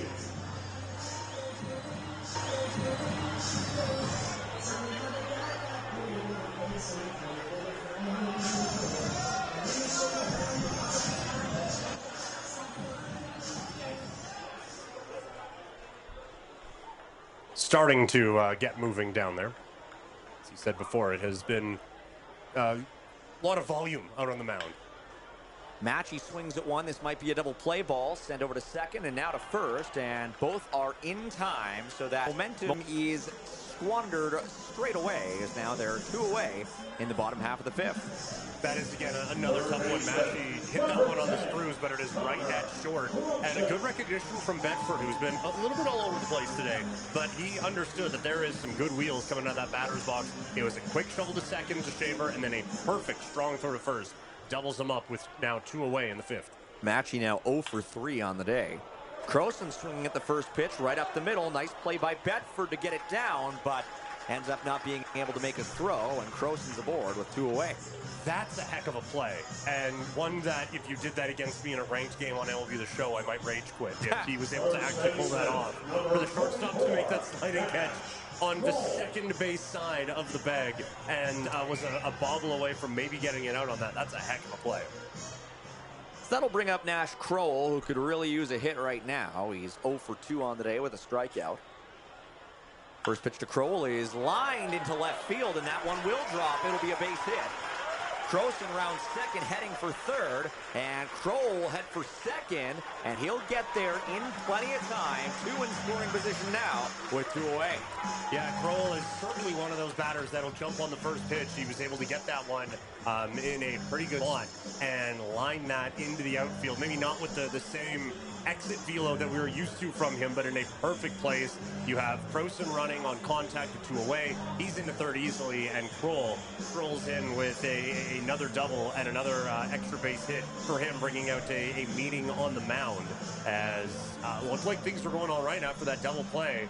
You get, again, The tough life of a baseball player, though, as you get a grounder up the middle that was in a perfect spot to allow Croson to get a single, and a perfectly placed line drive down the left field line. And now all of a sudden, an inning that looked like it was maybe going your way, you are dealing with a guy who just hit a tank off of you like 15 minutes ago, and there's 2 runners in scoring position. Got a right fielder, or a right-hander rather, warming up in the Brooks bullpen. And I'm not sure if they're going to make the change just yet or get King to make it through this inning. King is up to 88 pitches already.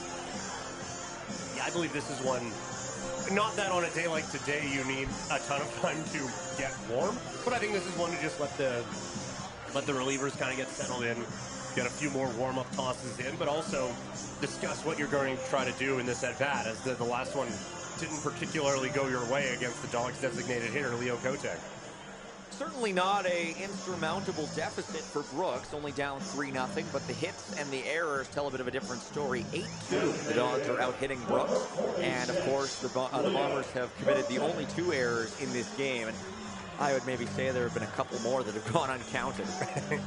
As now, Cote is back up at the plate. We all know what happened his last time up. He hit a solo shot to right center in his first home hit as a member of the Dawgs, his first WCBL home run. First pitch this time from King to Cote is in there for a called strike. Well, we talked about it before. It is a 3-0 lead, but you'd want maybe a little bit more out of it. The Dawgs have had their opportunities to try to put this Bombers team away, and they haven't been able to do it so far. This is a great opportunity to add some insurance here in the middle part of the ballgame. A murderer's row of Crows on base, Kroll and Croson, and Cote's behind in the count 0-2. I see what you did there. Yeah, not bad, eh? Yeah, that was well done. I mean, I don't appreciate it because it makes me look dumb when you do smart stuff like that. But aside from that was great. Here in the bottom of inning number 5, the Dawgs looking to pad things out a little bit here. The 0-2, and that's going to be inside, almost plunked Cote, but that'll be the first ball of the plate appearance.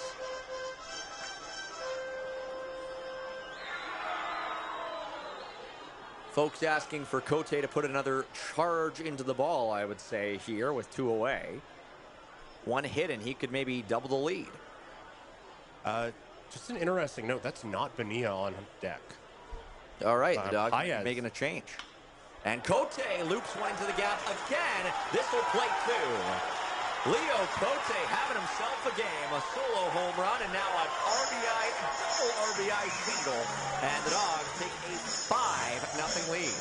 Well, and once again, there's 2 strikes. This guy apparently just wakes up when 2 strikes are coming in on him, as he is able to, again, shorten up that swing, drive the ball into the outfield. You know you got runners in scoring position. That'll plate a couple. Excellent job there from Cote to pile it on. And now it's a pitch hitter in the ballgame. Brandon Paez checks in. Interesting. So Bonilla, I wonder if maybe something happened when he was thrown out at second. Maybe, but yeah. It will be Brandon Paez entering the game, and now he'll just ground out to short. Throw is in plenty of time, and that'll do it for the bottom half of the 5th, but not before Leo Cote strikes again, his 2nd and 3rd RBIs of this evening, making a 5-0 lead for the Okotoks Dawgs over the Brooks Bombers. Mike and Peter back with you after this for the top of inning number 6. You're watching the Dawgs versus Brooks here on FloCollege.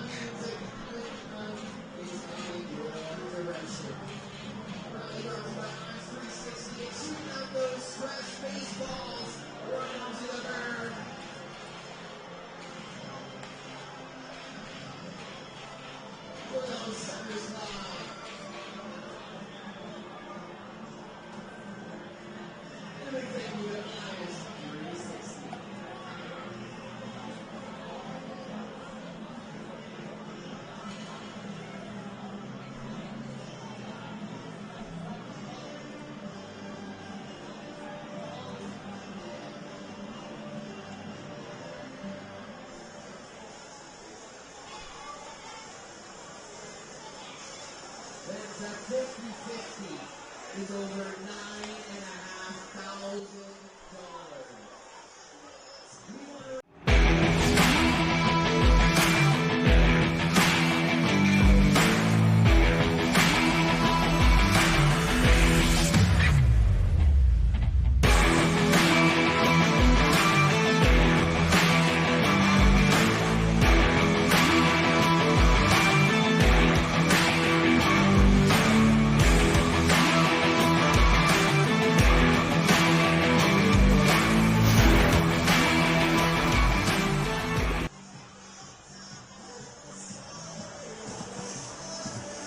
the Dawgs have done what they aspired to do in the bottom half of the fifth. They opened up this game a little bit more. They've taken a 5-run lead.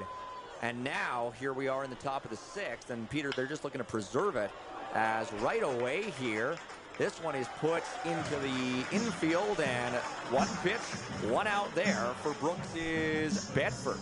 Yeah, that is a really good way to help extend your pitcher's life as he pitches here into the sixth inning. But a heck of a play. I believe we're contractually obligated to say that's why they call it the hot corner, as I think that ball caught Croson more than he caught it. But a great play, make the throw across Bedford, a ton of speed there as the shortstop today. We saw his range earlier. He used that to get to first base, but a strong play by Croshaw gets the first out. That was so quick, I hardly even saw it come out of the bat. Yeah. And so that'll bring up the leadoff man, Fischel, who is 0 for 2 with a strikeout today. And he's about to go 0 for 3 as this one is put to Matchy, who sends it across to Kroll. And plenty of time, 2 away on 2 pitches. Boy, that is just absolutely music to the ears of Baltus and the Dawgs pitching staff in general. If you can get your starting pitcher into the sixth inning, you're golden. If you can get him with 2 outs in the sixth inning on 2 pitches, even better. So things shaping up pretty well here. And again, I am willing to bet your car that he is going to take this pitch here 0-1. Yeah, Baltus now through 5 2/3, and he's thrown at 67 pitches. That's got to feel pretty good. Oh. Now Matthews is up. He's 1 for 2, and indeed he does take. That one's outside. Yeah, not as much of a challenge. That was a ways outside, but still had some pretty good zip on it. You can see he's feeling fresh, and as you should. Like we're averaging, is that just over 10 pitches an inning? That is a very comfortable way to spend Canada Day. Pitch number 2 in the dirt. Baltus behind here. Of course, not too much of a problem for him. No, he's been very comfortable in these spots, working his way back into these counts and battling back someone very confidently around the strike zone all game. So even behind by a couple, there's a game plan that he is comfortable sticking with. Pitch number 3. Outside. Close, but not quite there. And Baltus has not thrown a strike in this plate appearance.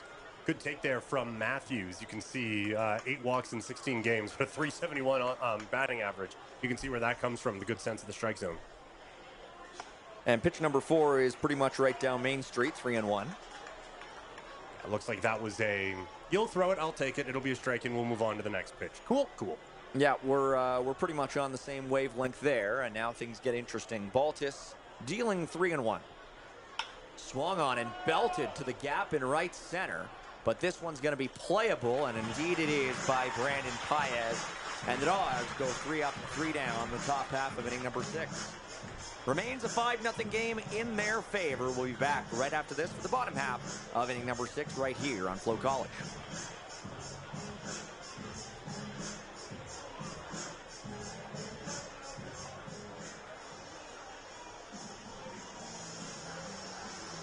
The Okotoks Dawgs would like to extend a very happy birthday to the following fans joining us at the game tonight. Happy 33rd birthday, Patrick Grant. Happy birthday to Matthew Glass from Uncle Logan.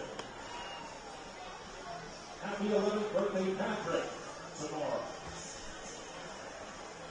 Happy 15th birthday, Seattle Mills. Happy 79th birthday to season ticket holder since 2007, Bruce Laidlaw. Happy birthday to Krista.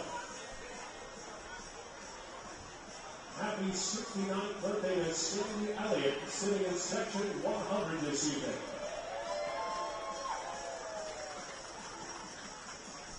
And Feliz Aniversario to Alex from Catarina. That means happy anniversary. And lastly, happy 59th anniversary to Gene and Jim Jarrell in section 103.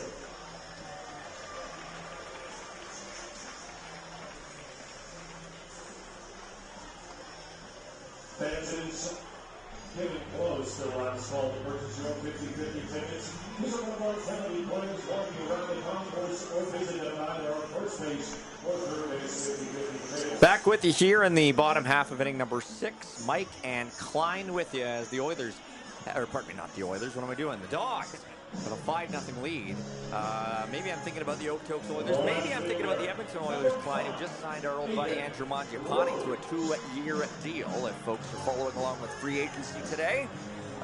So they've finally done something after losing 5 of their forwards from the Cup final last year.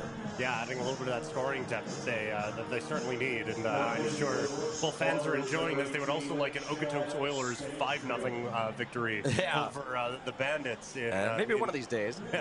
In junior hockey, East Park. Sorry, new pitcher in the ball game. Yes, indeed, and it was about time, I would say. Coming in, do you have a number there, Clyde? Yeah, it is number 18, Chad Stanchfield, the righty out of College of the Canyons, which sounds amazing. College of the Canyons. Born in Santa Clarita, California. Well, and his first pitch is a called strike. That's like Avenue of the Americas. And Aiden Rose is his first adversary up there at the plate. Rose is 1 for 1 today with a walk. Pitch number 2 is low, and the count will go even again. Stanchfield, this is his 6th game. He's 0-1 with 2.70 ERA, 6 2/3, 5 strikeouts, 6 walks, 7 hits allowed. And he makes pretty good tighty-whities. Stanchfield's. All right. That one's in there for a called strike. I'm more upset I didn't see that. Yeah. All right. I'm sure he hears that quite often. 1 and 2 to Aiden Rose here. Looking to make tidy work of this at bat. 1-2 to Rose. This one is dribbled over to third, and it's mishandled again. Oh, my goodness. And that'll be a 3rd error for Brooks today, or at least a 3rd on the board, as Rose will reach on another freebie. This is why you tell players at all levels, just put the ball in play and things can happen. That is, again, I mentioned before that Crowson, it's not as easy as he made it look over at third base. There's an example of it. Ball just takes a bit of a hop on Kirsch over there at third base, and all of a sudden the leadoff man is aboard. So already a bit of a stain on the record for Stanchfield. Now up is Chase Logan, who is 1 for 2 today, and Logan swings right through that one for a strike. He's behind 0-1. Stanchfield has faced the Dawgs this year. Went 1 scoreless inning, giving up 2 hits against the Dawgs back on the 24th.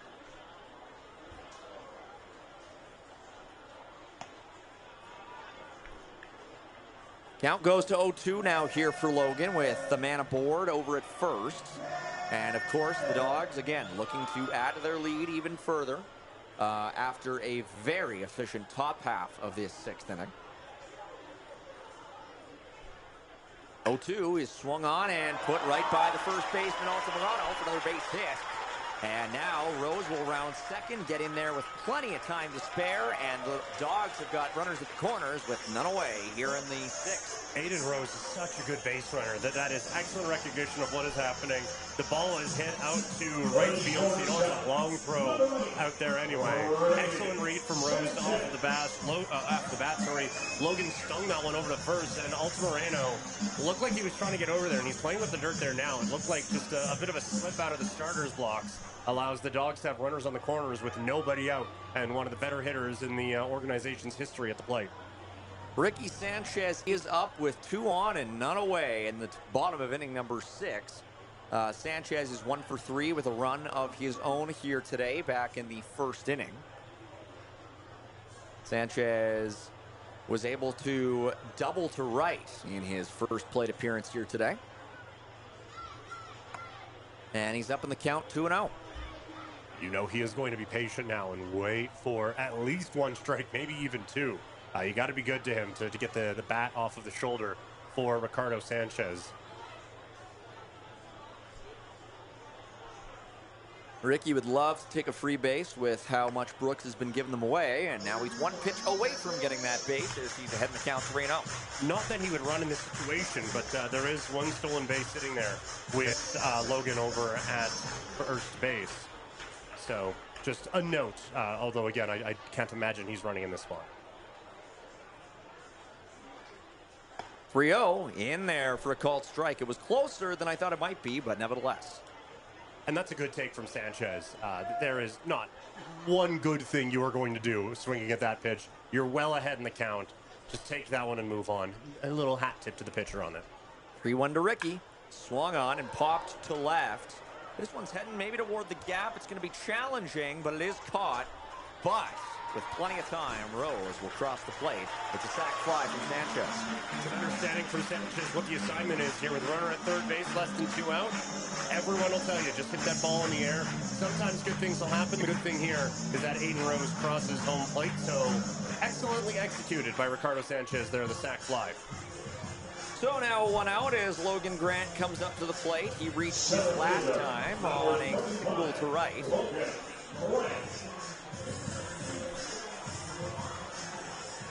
Again, some tremendous power in this bat after a great year at Bellevue. He's had big years with the Dawgs in a couple of seasons as well. Pickoff attempt, not quite in time as Logan gets his shirt dirty. Always says something when we're in the 6th, and Grant is up for the 4th time. Those are the best days. Mm-hmm. First pitch to Grant is popped high in the air out to straightaway center field. Grant jogging to first, but it's not really going to matter as that one is put away by Matthews. 2 away in the 6th. Just got under that one. I think that caught maybe a little bit more in the middle of the zone than Stanchfield would want. Grant still able to get quite a bit of it, but no, not quite all of it. With a high fly ball out to center field, and now Stanchfield that away from getting out of it, only allowing the one. Eric Matchey's up next, and he is rocking the old 0 for 3 on his docket today. Some good defensive plays notwithstanding. First pitch to Matchey is in there at the knees for a called strike. Matchey, one of only 2 members of the Dawgs starting lineup today not to record a hit. Yeah, reached on that error in the 3rd inning, but that is reaching on an error, not on a hit. Again, expert analysis that I'm here for. It's true. 0 for 1 to Matchey, and he sort of swings through it with his full rotation.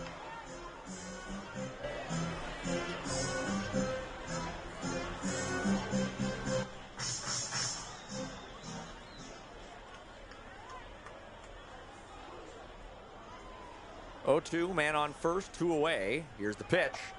And Matchey swings through that one, and the side is...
Designated hitter number 26, Troy Morrow.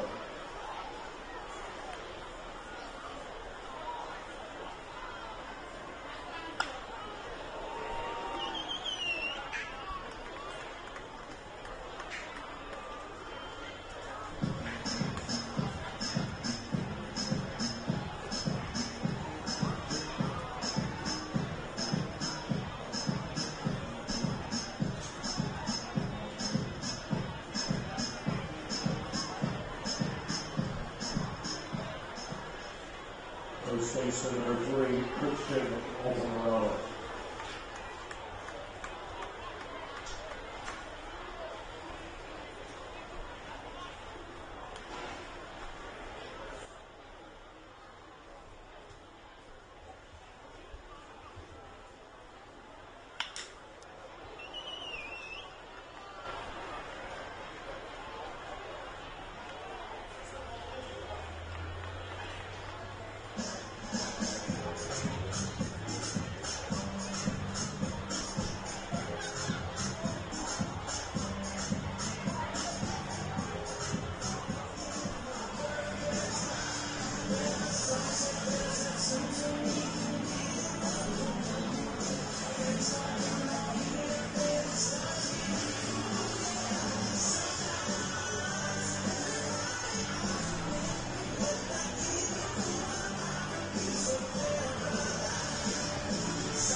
He's been behind in the count and has battled.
Pitch hitting for the Brooks Bombers, number 27, Abdon Bastardo.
for Brooks. Looks like it is going to be Wyatt Amonde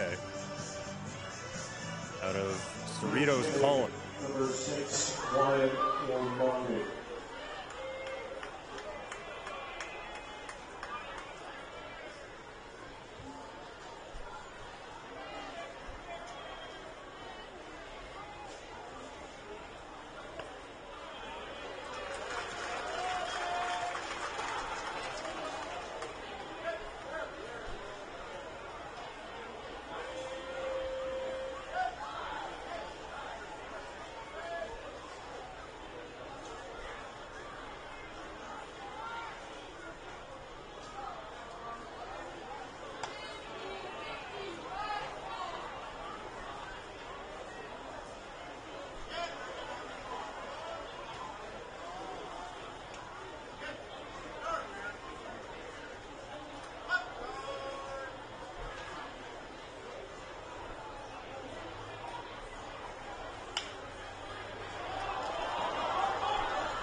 Shortstop number 5, J.R. Bedford.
Your number 9 hitter with 4.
Before we get to the 7th-inning stretch, Dawgs fans, we have one more birthday to announce.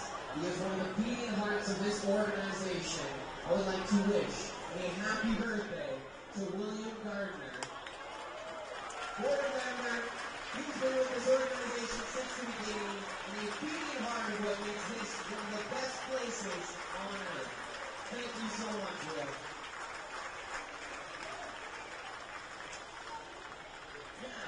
We've been sitting a while. Let's get up, stretch them out. Hey, there's still lots of food and lots to drink at the concessions. We've got a long night ahead of us. We've got fireworks to get to around 10:30.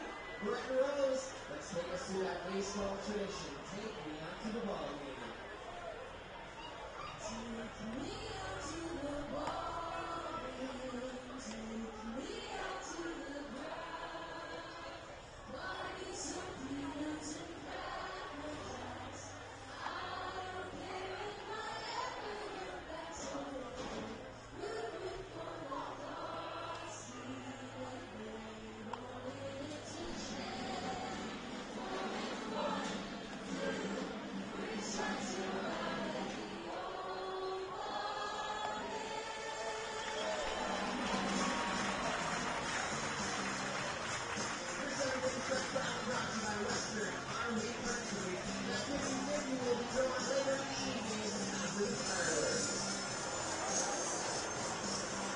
Bottom half of the 7th inning here in Okotoks. Dogs and Bombers 6-2 for the home side.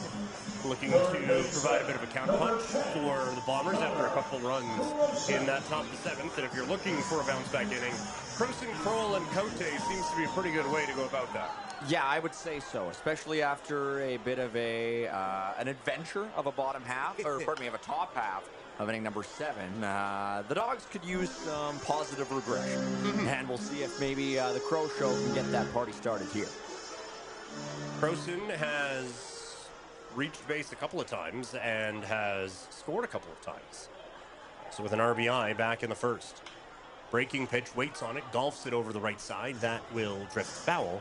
And it is 0-2. So there will be some changes here for Brooks defensively. Kershaw is pulled for the game for Bastardo, who is number 27, who's not playing at third base currently. So we'll have some work to do to figure out who is where. As the 0-2 pitch skips in, it'll be 1-2. You're not supposed to skip those. They're not stones, they're baseballs. Count now 1-2 to Croson. Again, fixture in the middle of this order for a while now for the Dogs. Very comfortable with 2 strikes. The pitch fouls that one away, and we'll do it again. What you seeing out there, PK? Well, that is number 10 over at third base. That is Seth Recker over at third for Brooks. Wow. Yes, indeed it is. Batting 173 this season and 75 at-bats. That last offering to Croson was not particularly compelling.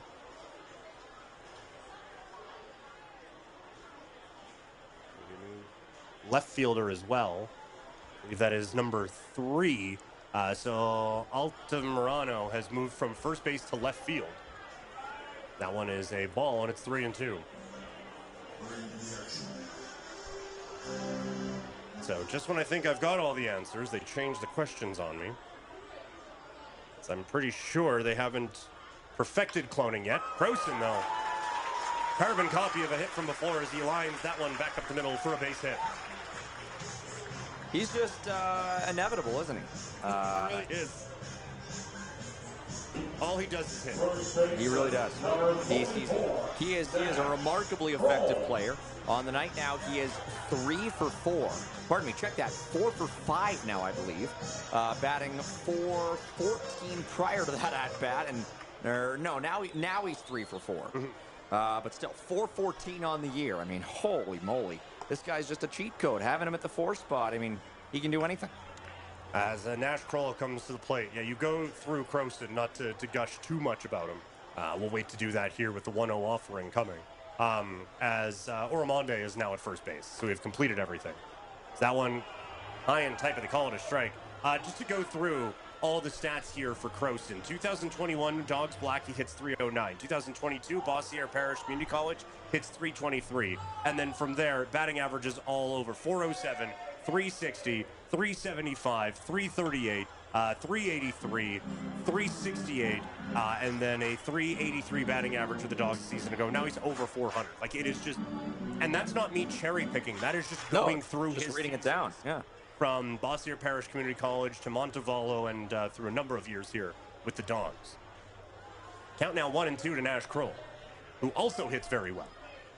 And that one skips away as Kroll, certainly known for the Nash bashes over the years. Yeah, isn't hitting the same power as this year as we've seen in previous years. He had 18 home runs over his last 2 seasons combined, just 2 this year. Yeah, he's kind of getting it done in different ways. It's 8 hits in 5 games now for him. And I guess that's not counting what he's done tonight. 6 RBI in that time. So not getting him done with the tanks, so to speak.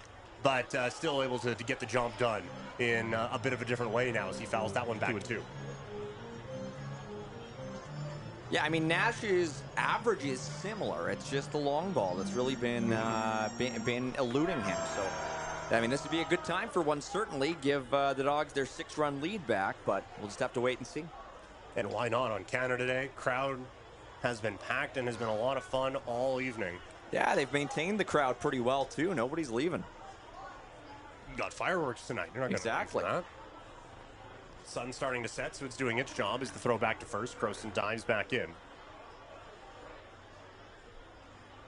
Kroll, it's not like the power has abandoned him this year. He had 17 home runs with Reinhardt. 525 on base percentage. That'll do. It will do. The 2-2. Just missed outside, 3-2. He has 4 3-hit games this year for the Dawgs. Most recent one coming just a couple days ago, where he went 3 for 6 against Lethbridge.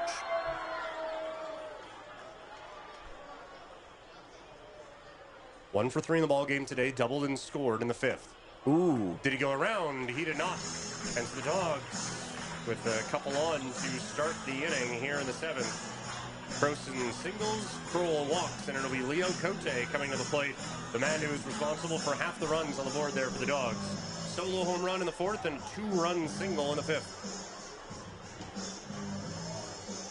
Yeah, Leo Cote has endeared himself already quite well to the folks here in Okotoks who might have come to the ballpark tonight not knowing exactly who was batting in that number 6 spot. They do now. Cote's had a great game, and hey, he doesn't have much of a sample size, but he's hitting .375. That's the second best of anybody in the lineup right now. Yeah, that'll work. Maybe there's a bit of a smaller sample size, but certainly, yes. I think it's the bat. That's the red bat that he is rocking there. But this is another opportunity, chance to extend the Dawgs' lead after the Bombers just got back with a couple runs. We've talked about it today. This one's still maybe a little bit too close for comfort Dawgs-wise. They've had, obviously, 6 runs. It's a good game, but they've had opportunities for a lot more. This would be another one of those spots. First and second, nobody out. First pitch to Cote, skips in. It is 1-0. No activity in the Bombers bullpen, and the slightest bit of activity on the Dawgs side. Someone is pacing around the mound. I believe they're holding a baseball, and at some point they might even throw it. Long look in from Stanchfield. Key moment here as he wants to put up a 0 and get his offense back out there. Cote, with great force, swings at that one and fouls it back 1-1. Yeah, they don't have a freebie in Cote here, and I think at this point they know it. They were dealing with an unknown commodity to start the game, and now they've seen what he can do, and that's just going to inspire a little bit more confidence from the Dawgs' point of view, and on the other side, just a little bit of uncertainty. Well, we know he's not swinging at ones that go 58 feet as he stops short on that one, 2-1. Good patience up there in a big RBI spot. Again, it is Paez on deck. Checked in for Bonilla at the midway point of the ball game. But right now, the focus is on Cote. Born in Quebec. Committed to Oregon State University. Ahead in the count, 2-1. The pitch. Stung. Diving play made at third base. Nice snag by the new third baseman, Seth Recker. Hauling that one in, and a big first out. That one gets through, and it's probably a run. Yeah, that should have been a third hit for Cote. It really should have been, but it wasn't to be. A very good play by the new third baseman, Recker. Robbing Cote of what would have been his 4th WCBL hit and his 3rd tonight. Yeah, put a star by that one. Just a fantastic play. As now Paez will come to the plate. Paez, when he checked into the ball game, grounded out to short. Takes that pitch 1-0. Of course, Benito Bonilla was in this spot earlier. No relation to Bobby Bonilla, who celebrates July 1st every day until 2035, getting with a lot of money. Yeah, 1.5 million, I believe it is, from the New York Mets. Also, because people are focused on these things now, he lives in Florida, so that is untaxed. Yeah, hey, gotta maximize it. Ooh, boy, there was almost a bit of tax on that one, or at least what it feels like to pay taxes. Just ducking out of the way of it, 2-0. Yeah, that's not income, it's incoming. Paez able to avoid it. On fire to start the season, hitting 400 with a home run and 10 runs batted in. Not bad. University of Utah. Looking to add to the RBI total, the 2-0. Flares this one into left field. It'll get down for a base hit. Croson had a good read off the bat. He's getting the wave around third. The throw home is cut off. It's an RBI single for Paez. And the Dawgs Lead is 5 again at 7-2. Yeah, you were talking about Paez's numbers, and now the Dawgs have a hit from all their players today except Matchy and Bonilla. It's been a very effective and parity-filled game here at the ballpark, and the Dawgs just continue to attack on the runs. Now Aiden Rose doubled in the second, walked in the fourth, reached on an error and scored in the sixth. First pitch misses up and away. Should say that is now 10 Dawgs who have reached base in this game anyway. Matchy reaching on the error, as did Bonilla. So 10 Dawgs have at least touched first base in this ball game. It's a pretty good day at the ballpark. No kidding. The 1-0. Catches the outside corner, 1-1. It's the kind of prosperity that you think of with Canada Day, right? Certainly. Or something like that anyway. Yeah, collective achievement. Yeah. Go team and whatnot. Rose even in the count here, 1-1. Long looking from Stanchfield, who comes home. That one just misses, 2-1. It is what I would characterize as a confident lead at first base by Paez, who isn't even pretending to maybe be facing back to the bag. He is in almost a full runner's stance with his backside facing first base, ready to run. The 2-1, Rose fouls that one off, and the count's even at 2-2. Rose took a whack at that one, trying to emulate the man who was up 2 batters before him. Put a good jolt into that ball, but just couldn't quite connect. Rose waits with Logan on deck. Dawgs already with 1 in this inning, looking to match what happened from the opposition half an inning ago. That one misses inside. It's 3-2. There have been some close calls this at bat. And all throughout the day, Brad Johnston earning that paycheck on this day. The pitchers have been right around the zone for a lot of the day. I would say there was probably a solid 1.5 inches on that one, but even still, not easy when there's already 2 strikes. A little bit of activity in the Bomber bullpen. Count full to Rose. The 3-2. Flares this one out to right. Racing over is Fischel. He won't get there. It drops in for a hit. Everybody goes station to station. The throw to second, not quite in time. Kroll will make his way over to third, as Paez had to hold on that to make sure it was going to get caught, and was very close to being forced out there. But a little bit of hustle, a little bit of a throw off target, and the bases are loaded for the Dawgs now here in the 7th. Yeah, that's what we in the business call a bloop single. Aiden Rose just puts one in exactly the right spot. And had there been 2 outs, there probably would have been 2 runs scored right there. But with 1 out, not a whole lot you can do. Just seemed to hang up there forever. And Fischel, who has good speed out in right field, just couldn't quite get all the way there. What is a rather spacious outfield here at Siemens Stadium. With Logan now at the plate. Big swing and a miss there, 0-1. Logan 2 for 3 in the ball game, doubled in the 4th, singled in the 6th. After the strikeout in the 2nd inning. Also, nothing to do with the ball game, but someone just a couple rows from us got taco in a bag, and the breeze just picked up into here, and that smells fantastic. Bases loaded, 1 away, 7th inning, the 0-1. Line drive into right field, that'll get down for a hit. Kroll comes around to score. Paez gets the stop sign at third. It's an RBI single for Logan, and the Dawgs have that 6-run lead back at 8-2. Again, a really nice piece of hitting there. Logan's now 3 for 4 on the day. How about that from your number 9 hitter? Excellent stuff.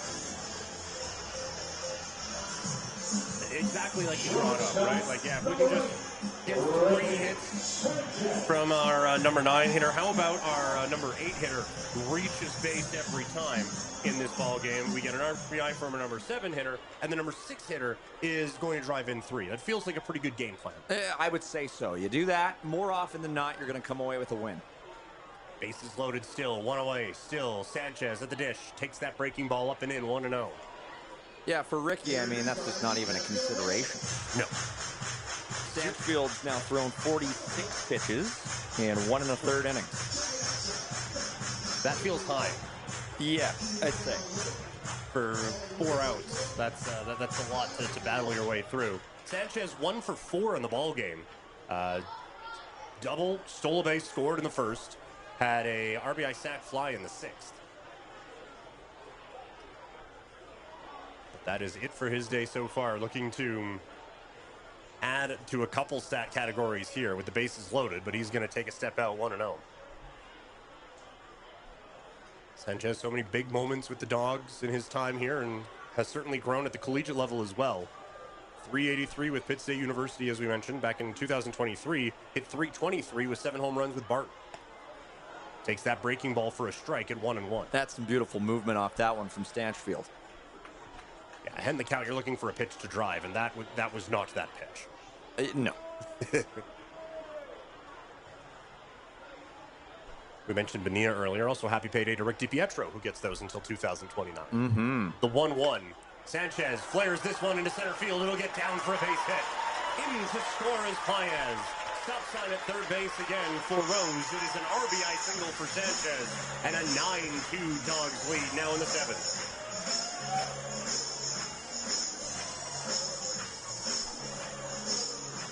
Couldn't have walked it out and placed it any better for Sanchez to just drop that in for an RBI single. 3 runs in this inning, and that will bring a meeting out on the mound. And may spell the end of the day for Stanchfield. Yep, handing the ball over. That will do it. So he was able to work his way out of a couple of tough situations, but the Dawgs getting to him here in the bottom half of the 7th inning. So we will find out who the new pitcher is for the Bombers and see what he can do against a lineup that is on fire in this ball game after we pause briefly here on FloCollege.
Now pitching for the Brooks Bombers, number 28, Ethan Garcia.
The new pitcher into the ballgame for Brooks is Keithan Vaquera out of Bakersfield, California, attending Long Beach City College. Does he know Corn? Corn's from Bakersfield. Are they? Yep. I did not know that. Yep. I know they have condors. That's true. One that is very fond of getting out on the ice. That's true. Corn. Bakersfield, California. Oh, there you go. Bingo. As that one got off the leash, 1-0. Mm-hmm. That one missed the corn maze, went right to the parking lot. Grant with the single in the 5th inning, otherwise 1 for 4 in the ballgame. Vaquera, 5 games this year, no decisions, 5.68 ERA, 6 1/3 innings pitched, 6 strikeouts. Just what we need at this point in the game, an indecisive pitcher. The 1-0 fouled away, and it is 1-1. The Dawgs actually have more players with multiple hits than they do players with one hit. Grant, Crowell, and Paez are the only ones with one. They've got Cote, Rose, Logan, Croson, and Sanchez with multiple apiece. Wild. Mm-hmm. Grant looking to add to his total now, the 1-1. This is outside, and it's 2-1.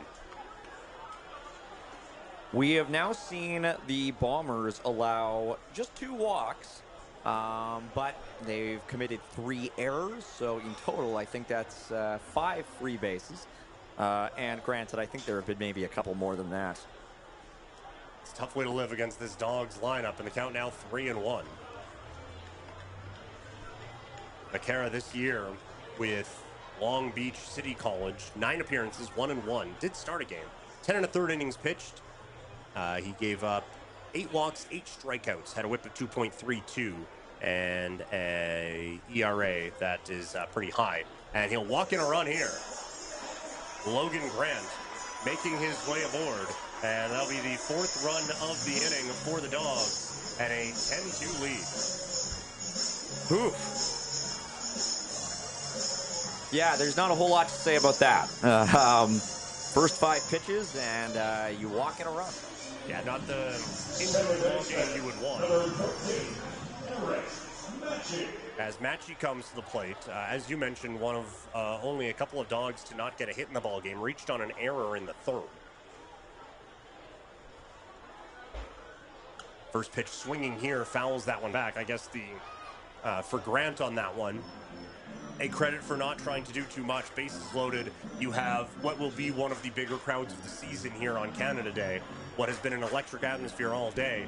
I would be trying to swing for the Shell station back there. But to have that patience and work a walk, keeping the line moving, that's some team baseball there. Well, now, and for Eric Matchy, who's 0 for 4 today, you just want to join the hit parade. I mean, it can't feel good being the only one left out.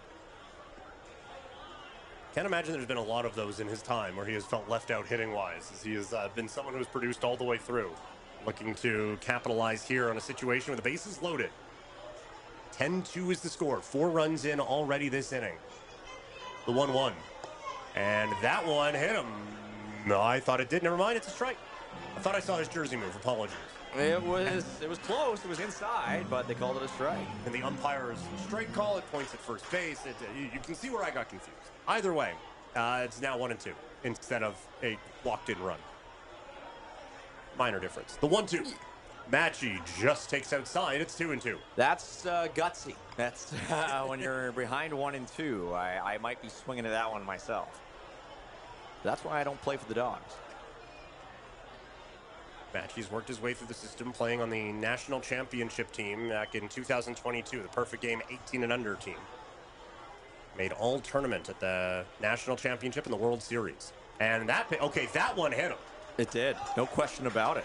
As that one catches the calf of Matchy, so he will make his way aboard. Not the hit he was looking for, but the Dawgs have their 5th run of the inning. It's 11-2. Yeah, this might go on for some time. Yeah. We'll see. As the Dawgs now have batted around, so Connor Croson comes to the plate. He singled and scored about 25 minutes ago. Also singled and scored in the 5th, tripled, and scored in the 1st inning. And now is the point where the score sheet gets a little bit ugly on my part, but certainly not on the Dawgs side, as they are very happy with how this is going.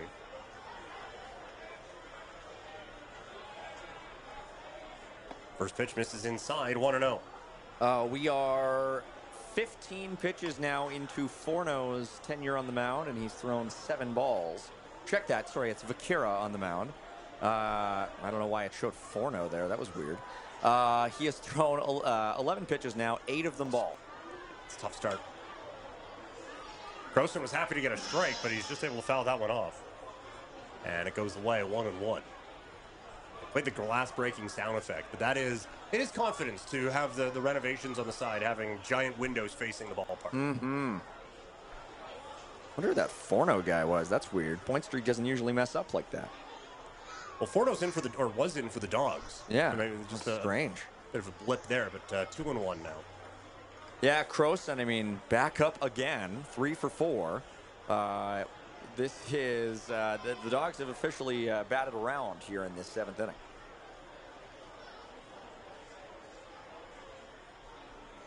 Pitch, like Croson's pitched a couple times, his pitching stats stay at the top forever. Right. Don't do that to me. As that one's fouled back and it's 2-2. Only beat with point streak. It's been fantastic in helping to prepare for all of these. But the fact that I now forever and always have to scroll past pitching stats for Ricky Sanchez and Connor Croson, it just drives me at least 1% insane. Mm-hmm. Only 1%. Yeah, well, there's a lot that goes in. The 2-2. Bases loaded. Sanchez at third. Grant at second. Matchy is at first. The pitch. Croson rolls over another one, fouling that one away. So, if nothing else on the foul ball is helping that strike-to-ball ratio for Vaquera. Feels like it's been so long since we last saw Connor Croson up at the plate earlier this inning. Yeah. When he singled to center field. Yeah, back in the good old days, 25 minutes ago. He's had an excellent day, and we'd love to keep the line moving with Nash Kroll on deck. The 2-2. Croson rips this one into left field, down for a base hit. Sanchez scores. The stop sign is put up for Grant. It is an RBI single for Connor Croson and a 12-2 lead now for the Dawgs. This is ugly. It's not getting ugly, it's ugly. And how many consecutive batters have come up now with the bases loaded for the Dawgs? This is another one here. It'll be Nash Kroll's second time up this inning. His last time, he walked. Yeah, walked and scored earlier this inning. Doubled and scored in the 5th. So he's 1 for 3. And new pitcher is going to be facing Nash Kroll. So the 7th inning continues when we come back here on FloCollege.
Now pitching for the Corresponders, number 23, Eden Maxwell.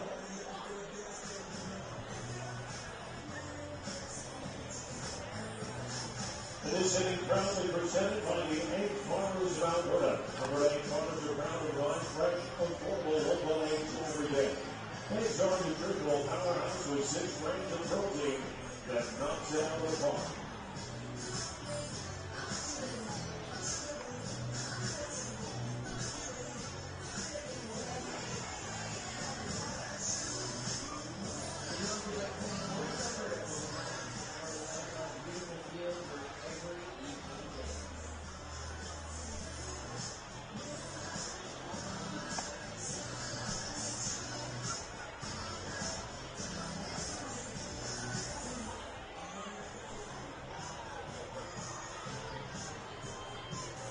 New pitcher into the ballgame for Brooks is Aiden Maxwell, making his 8th appearance of the year. 0-1 with a 10.80 ERA, 11 2/3 innings pitched, 5 strikeouts and 9 walks. As he is greeted rather rudely by Nash Kroll coming up with the bases loaded. One of the, maybe if not the, last person in this ballpark I'd want to see with bases loaded right now. Yeah, I mean, his precursor, Vaquera, did not get a single out, and oh my goodness.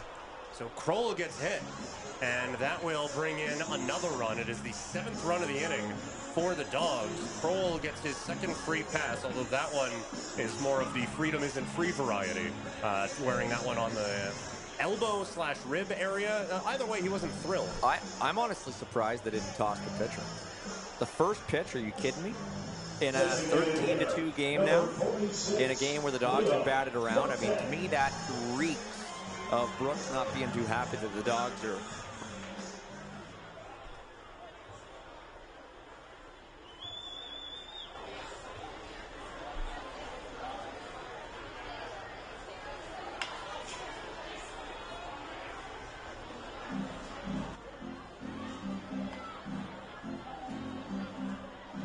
just strange. Cote fouls one off. He's the only batter to not get a hit this inning, or at least not reach base this inning. And he has probably the hardest hit ball of the inning.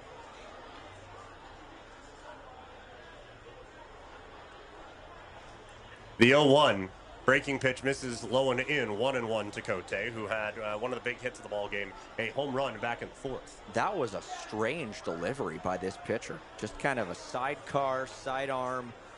Here you go. Here's 50 miles an hour, and it wasn't even close. You don't see a lot of the sidearm deliveries these days.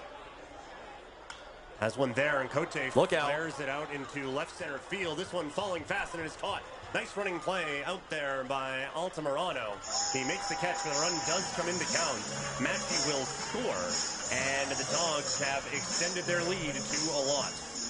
That was a tough one, too. Like, Cote put that one in play, and it was in a tough spot for the left fielder, Altamirano, and ends up just getting there in the nick of time, but a run does score. So 2 outs in the inning, both of them for Leo Cote. Yeah, poor guy. It was an RBI on the hardest hit ball of the inning. But now first and second with 2 away for Brandon Paez, who had an RBI single in his at-bat this inning. Oh, my. Takes that one up and in, 1-0. Yeah, that was a riser. Paez happy didn't rise a whole lot more, as that was looking like some Shawn Michaels sweet music. Last outing for Maxwell was against Lethbridge, gave up a run in 2/3 of an inning. Almost hit another one there as Paez quick to get out of the way, 2-0. Making him dance there in the box. I mean, these just aren't competitive pitches. Paez off to a fantastic start this year after redshirting with University of Utah. Got some great experience in with the Dogs. Takes that one outside, 3-0. This is all over the place from Maxwell. Just no semblance of a location just to this point. Couple missing inside, and then yanks that one out, and it's 3-0. If I'm Paez, I'm just keeping my bat squarely on my shoulder until I absolutely have to take it off. See what he does with it here. 3-0. Outside, ball 4. I mean, that was one of the most lopsided walks I've ever seen. It just wasn't, there wasn't a single competitive pitch in there. Not one that would have made me, if I'm Brandon Paez, think, oh, maybe I should have swung at that one. They weren't even close. It is 5 walks or hit by pitch in the inning. And that'll bring Aiden Rose to the plate. Yeah, that walk gives more credence to your idea that wasn't an intentional hit by pitch. It was just, for lack of a better word, ineptitude. That one hits the outside corner, 0-1. What has Rose done in this inning? He singled and scored. There you go. Perfect.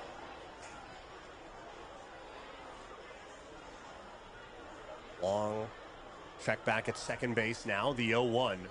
And breaking ball misses high and tight, 1-1 to Rose. It is back-to-back innings Rose has scored. He reached on an error in the 6th and came around. The Dogs, not only has every player but one reached base, every player but one has scored this inning.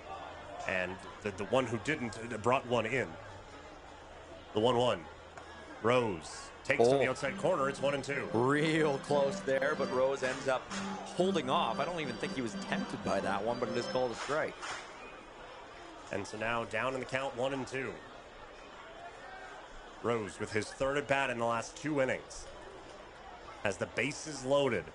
Dogs up by a bunch. The pitch fouled away. This has been about as station to station as it gets. It is 5 walks and no hit bigger than a single right now. Yeah, this has just been the epitome of small ball. And the Dogs are 1 away from scoring one run for each of their 9 batters. 6 hits, 3 walks, 2 hit by a pitch. A partridge in a pear tree. The 1-2.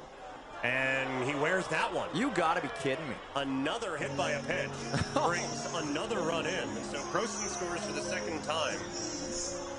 I mean, Peter, this is just staggering. What are we watching? This is hardly baseball. Yeah, that's a new one for me. This is certainly on the longer side of innings that I have been a part of. I thought the pitching in the game that I called last week against Weyburn was bad. This is, I mean, we're talking about we have one pitcher here earlier on who's got an infinite ERA in this inning. And now we got this guy who's hit 2. He hasn't walked runners in, he's hit 2 runners in. We have a new pinch runner into the ballgame. Jackson Farah checks in for Aiden Rose. So hopefully everything is okay after taking that pitch, but I would imagine that it is just a... cautionary move? Yeah. As, not to jinx anything, they're up by 13. It feels like things are going all right. Yeah. At this particular point. So Farah is into the ball game for Rose. I would imagine he sticks out in left. And that one taken for a strike to Logan, who has an RBI single this inning. He is 3 for 4 in the ball game.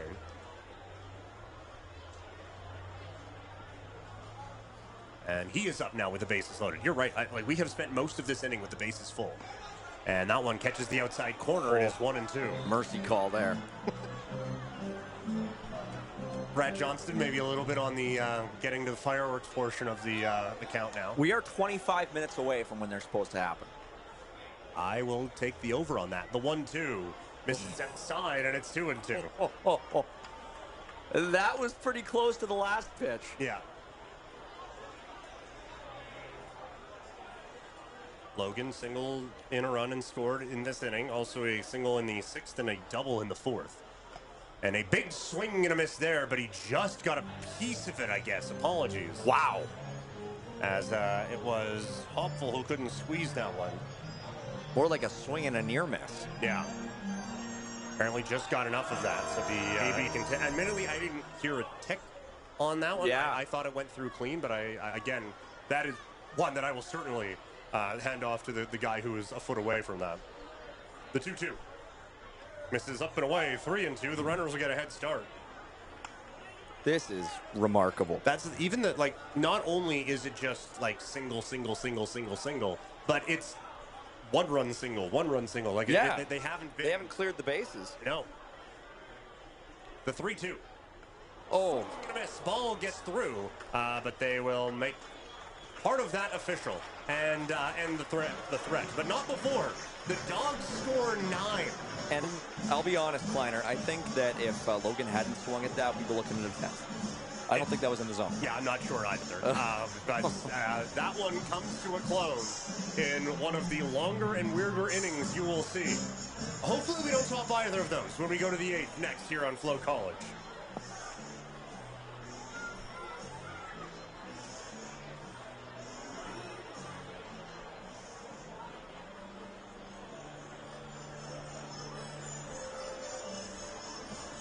The 8th inning is presented by the Deerfoot Inn Casino, Calgary's favorite place to stay play.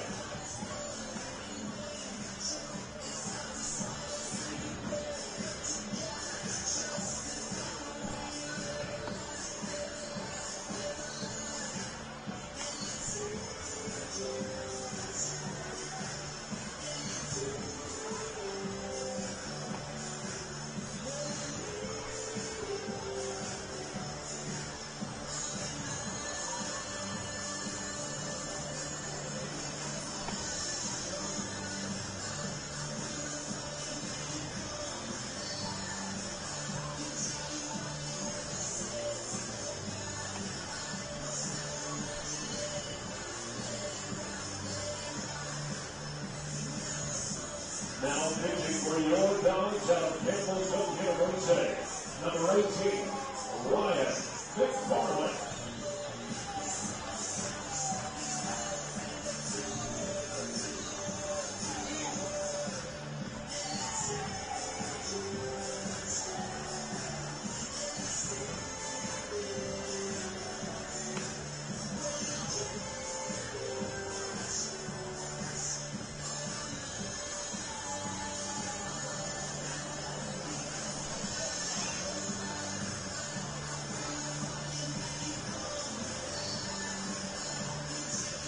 fielder number 24, Ben Mitchell.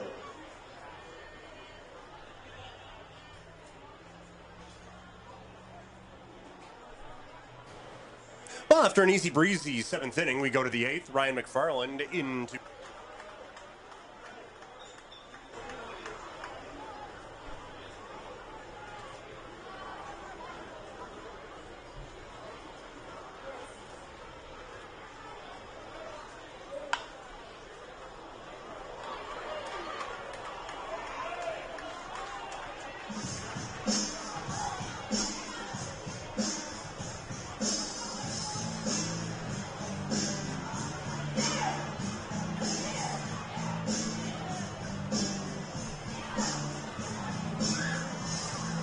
Center fielder number 2, Ethan Matthews.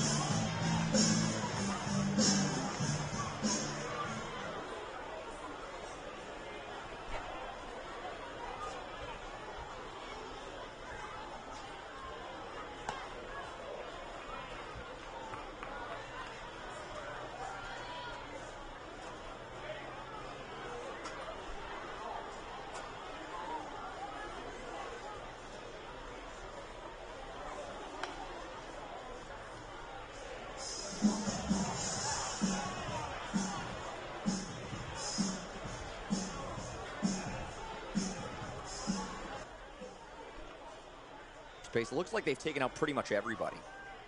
Jake Skaggs is in the game. Caden Williams is in the game. The Dawgs, the only starter who is still in the game for the Dawgs is Kotek. They've taken out everybody. Kote, that makes sense. Yeah. He's only had a couple of games, so Yeah. let him just kind of So having a good night. We'll just do this again. I'll take you through the defensive lineup for the Dawgs. It's McFarland who's pitching. Chase Tucker, the St. John's, Newfoundland product. As that ball is hit a ton.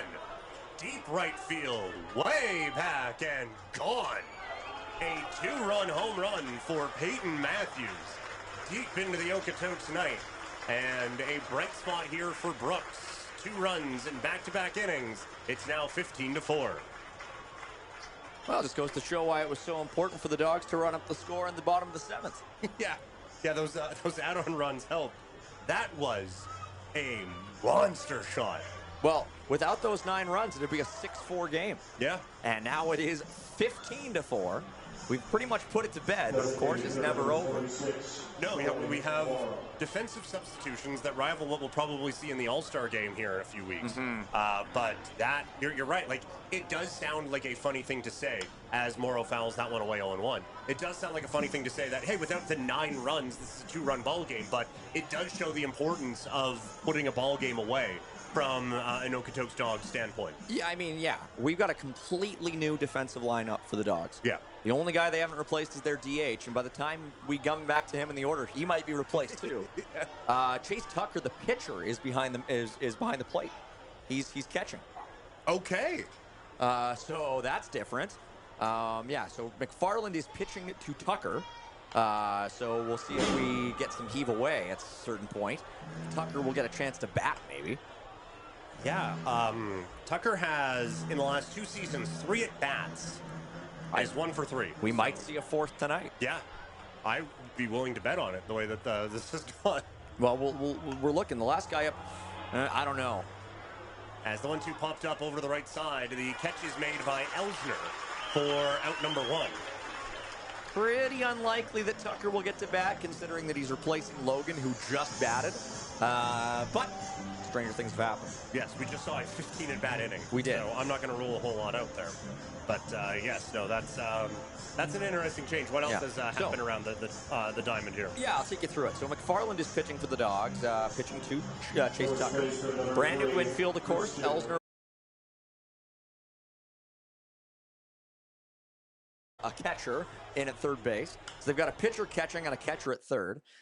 Zane Scansey is in right field. Jake Skaggs is in center. And Jackson Farah. So Jackson Farah is in left. So what we're seeing here as, a great catch. But they're going to say it went off the netting, I think. So I don't think they're going to call this an out. We'll see. I'm not sure. Maybe? Looks like they're calling it an out. Looks like they're calling it an out. You're right. Play as Areola over on third base making a bit of a stand there. Yeah, no kidding. Sorry, I wasn't sure what the third base ump was saying there. But yes, it looks like it is indeed a catch. But yeah, Jackson Farah playing left. So what we're seeing here now is the Dogs started this game with an all-Canadian lineup, and now they've put in all their Americans. That is, I suppose, one way to look at it. Yes. Yeah. The 0-1, and that one misses 1-1. The main exceptions are our numbers 1 and 2. That's it. Yeah. McFarland's a Calgary kid, and Tucker, of course, is from Newfoundland. The 1-1 now from McFarland. Snagged there by Tucker. It's 1 and 2. What is also impressive, and not that we need to provide any more support for the Dogs on this night, but that is full-sail changes, and that's a pretty good lineup they still have. As McFarland's pitch misses by a bunch, it's 2 and 2. Like that is what would be deemed an acceptable starting lineup for this Dogs team. Yeah, if they came up with that out there. Like, I mean, with a couple of obvious defensive exceptions. Yeah, I mean, people would be like, well, Tucker's trying to expand the repertoire a little bit, I guess, and he lets the ball get by him. I think the Dog would much rather that than him get a thigh contusion and be out for a couple of weeks. But yes, aside from the catcher playing third, pitcher behind home plate. But aside from that, I think you would be pretty convinced that could, with Williams, Scansy, Skaggs, sure. like Ellsner, Mary, like we have seen all of those players start. Not a hypothetical. We've seen pretty much this lineup at points this season. Yeah. Certainly showing the depth and showing a lot here from the Dogs as they have a 2-2 lead with McFarland out on the mound. The pitch hit to short, diving play, knocking it down at short is Munoz, so it is a hit there, and the batter is a board. Is that was Shaver? Yeah, nice little play there. Shaver improves to 1 for 4 on the day. Yeah, reach on a fielder's choice. Otherwise, 1 for 4. So Bastardo will be pinch hit for as well. And I will be honest, I've kind of given up on the scorebook here, but I'm still at least trying. Seth Recker is the one who is hitting now. Pitching number 10, Seth Recker. Recker came in to play third base earlier. He is out of Adams State University and born in Fontana, California. Hitting 172 on the year with 2 home runs, 10 runs batted in. First pitch from McFarland, hit to second, ranging over. Nice play by Williams. Throw to first is in time, and the inning is over. Not before Brooks gets a couple on a monster shot from Matthews. Dogs will look to extend their lead. It's 15-4 on Canada Day here at Siemens Stadium on FloCollege.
Bottom half of the 8th inning here at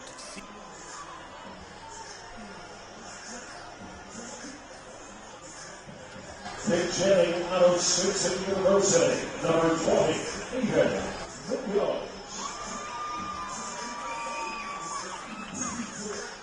But the Dawgs are in good hands, even with this motley crew guiding them through the 8th. For everyone keeping track, 10 Dawgs have reached base in this game so far. That one misses outside 1-0. The scoff from Mike over here.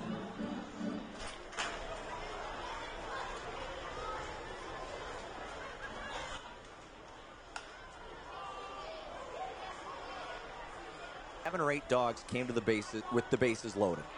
Came to the plate with bases loaded. That is absolutely.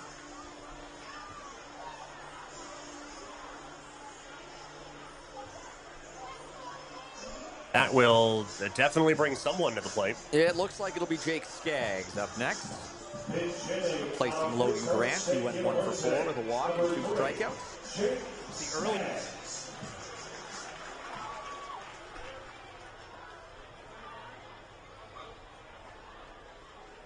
Care of it. I'm trying to manually do this, and it looks like a train wreck. Yeah, it tends to take care of itself pretty well, I will admit. For more than 25 years, we've been there, helping Canadians find the extra space they need to grow and to create new memories. Access Storage. Buy Canadian, store Canadian. It was somewhere. It was in the vicinity, I guess. Skaggs fouls that one away. He's hitting .337 on the year with 2 home runs and 12 runs batted in. The berm is still jam-packed. Yeah, no one is left. No. Best I can tell. It is packed, as this has been quite the night for the home side and quite the night for the home fans. And we're going to get the fireworks in a bit as the 1-2 misses outside 2-2. I will say the hill has kind of slowed up a little bit. Looks like we've kind of lost a few out there. I don't know. Oh, I mean, there's. Well, look maybe at not. Maybe there. just, I mean, I think it's just dark. Yeah, they might just be blending in a little bit better now. The 2-2. And Skaggs will foul that one away. These two teams will play again tomorrow. It is on the schedule as a Brooks home game, but it will be here at Siemens Stadium. What is this, Energy City? It has felt energetic all night. But yeah, it is a Brooks home game here tomorrow. 2-2. Skaggs pulls that one foul, sending a few players diving away. Looked pretty inside to me, but when you're Skaggs and you're just itching to get a hit after sitting for 8 innings, I can't hardly blame you for just taking a whack at it.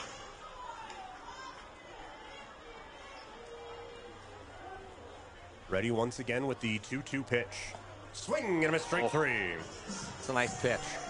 Took something off of it, put it in the zone, and just sort of had to make Skaggs wave at it, and came up short. State University, Big Channing, number 2, So it'll be Caden Williams coming to the plate, born in Emporia, Kansas, playing at Pittsburgh State University.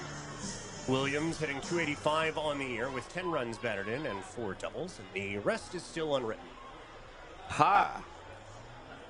We got misses outside 1-0. Got to write Natasha Bedingfield in our in our press box. We could compare it often. That's right.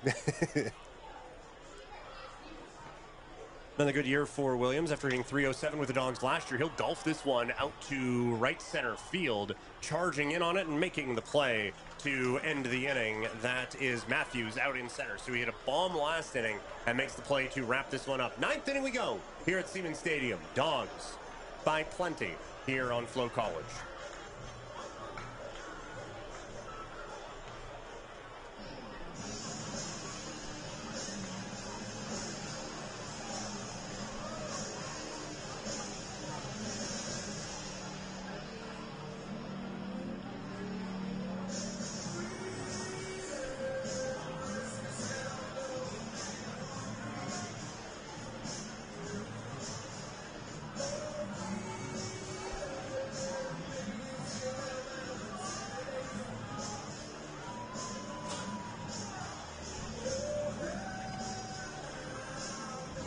pitching for your Dawgs out of Manola State Community College, number 39, Trey Mackwood.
So Trey Mackwood is out looking to put a bow on this one.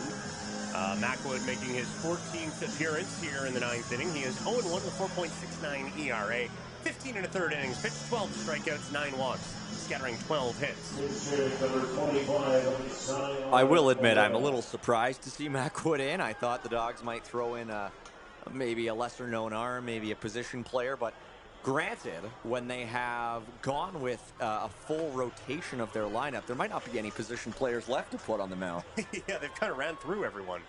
And now the opposite happening as Zion Palea is up at the dish in his third at-bat of the season.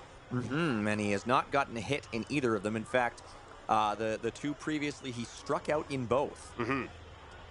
He has also pitched in 6 games this year, 7 innings, 8 strikeouts. A big cut there, and it is 1-2. I'm going to keep trying to score this one. That is one battered-looking sheet. Yes, yeah. And look, they look like garbage at the best of times. They do not have the best printing. But this one is just all over the place. It is 2-2. Mackwood's got some heat. I'm not sure he really needs to put all of it behind his pitches right now, but nevertheless. Ready now with the 2-2. Swing and a strike 3. And that's 3 at-bats, 3 strikeouts for that young man. Couple good cuts up there, though. I was saying, like, it looked like there was some pop in that swing. Yeah, looked to me like a pitcher hitting. Okay. But certainly he gave it his best. He didn't just sort of keep the bat on the shoulders. He attempted to hit the ball, but just couldn't do it that time. And we've got another pinch hitter, I think. Yes, Lucas Rick is up. This his 11th appearance. He is a infielder. He's hitting 138 on the season with 1 run batted in 29 at bats. Went 1 for 4 yesterday against Weyburn. His name is Lucas Rick? Yes. That's 2 first names. And that is stung down the left field line, but foul. Yes, 2 first names, always a crowd pleaser. 2 first names right down the first base line. That is one of the harder hit balls we've seen in a while. I guess I shouldn't say that. Matthews hit the home run earlier, but still, that ball was absolutely stung. Breaking pitch, this one hit hard to short. Play is made. Munoz across the diamond, and there's 2 away. And I believe we're getting another pinch hitter, maybe? Yeah, my score sheet is really good at telling me who's definitely not coming up right now, but that is number 8. Derry Steyert Couture? I believe that is correct. Born in Calgary here, out of Saracosso Community College. Steyert Couture, 0 for 14 this season, does have 2 runs batted in and 4 walks. Couple of sacks. He flies this ball to center field, charging after it and making the play. There is Skaggs, and that's the ball game.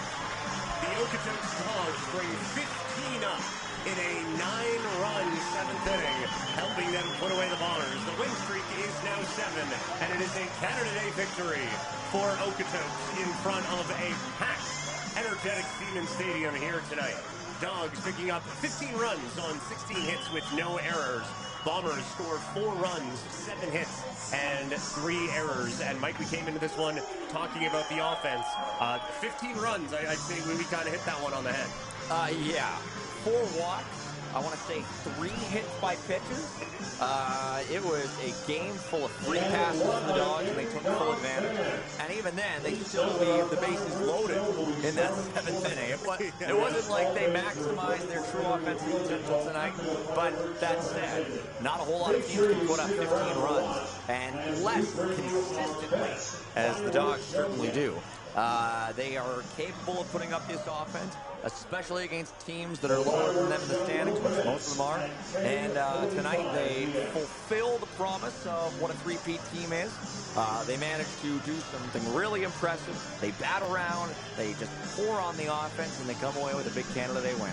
So these two teams will meet tomorrow as well. It'll be a Brooks home game, but it'll be here at Siemens Stadium. For Mike Gould, my name is Peter Klein. Happy Canada Day, everyone, or to our friends in the States, happy Tuesday, as the Dawgs will be back tomorrow right here on FloCollege.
viewers from outside the stadium. We will be starting in approximately 5 minutes.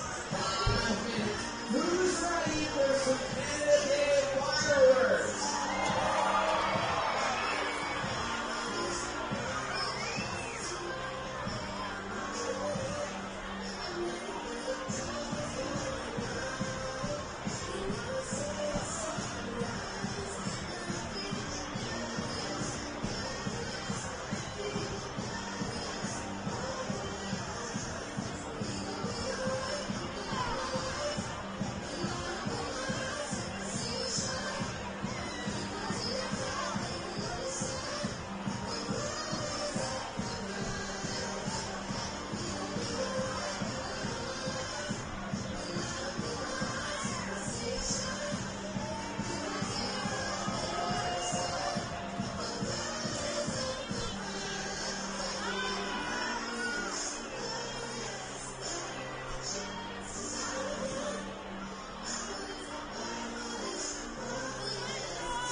fans, thank you for joining us tonight. Be sure to join us tomorrow, July 2nd, as the Dawgs take on the Bombers again in a 7:05 p.m. away game hosted right here at Cedar Stadium. Please note the season tickets do not apply to this event. It is not a Dawgs regular season home game. And if you're loving the action on the diamond, keep the momentum going with FloCollege. Shows live games, relive top plays, and catch all the season's biggest moments. Head to FloCollege.com to keep up with all baseball excitement. That's FloCollege.com. Good home sleep, Dawgs fans, and happy Canada Day.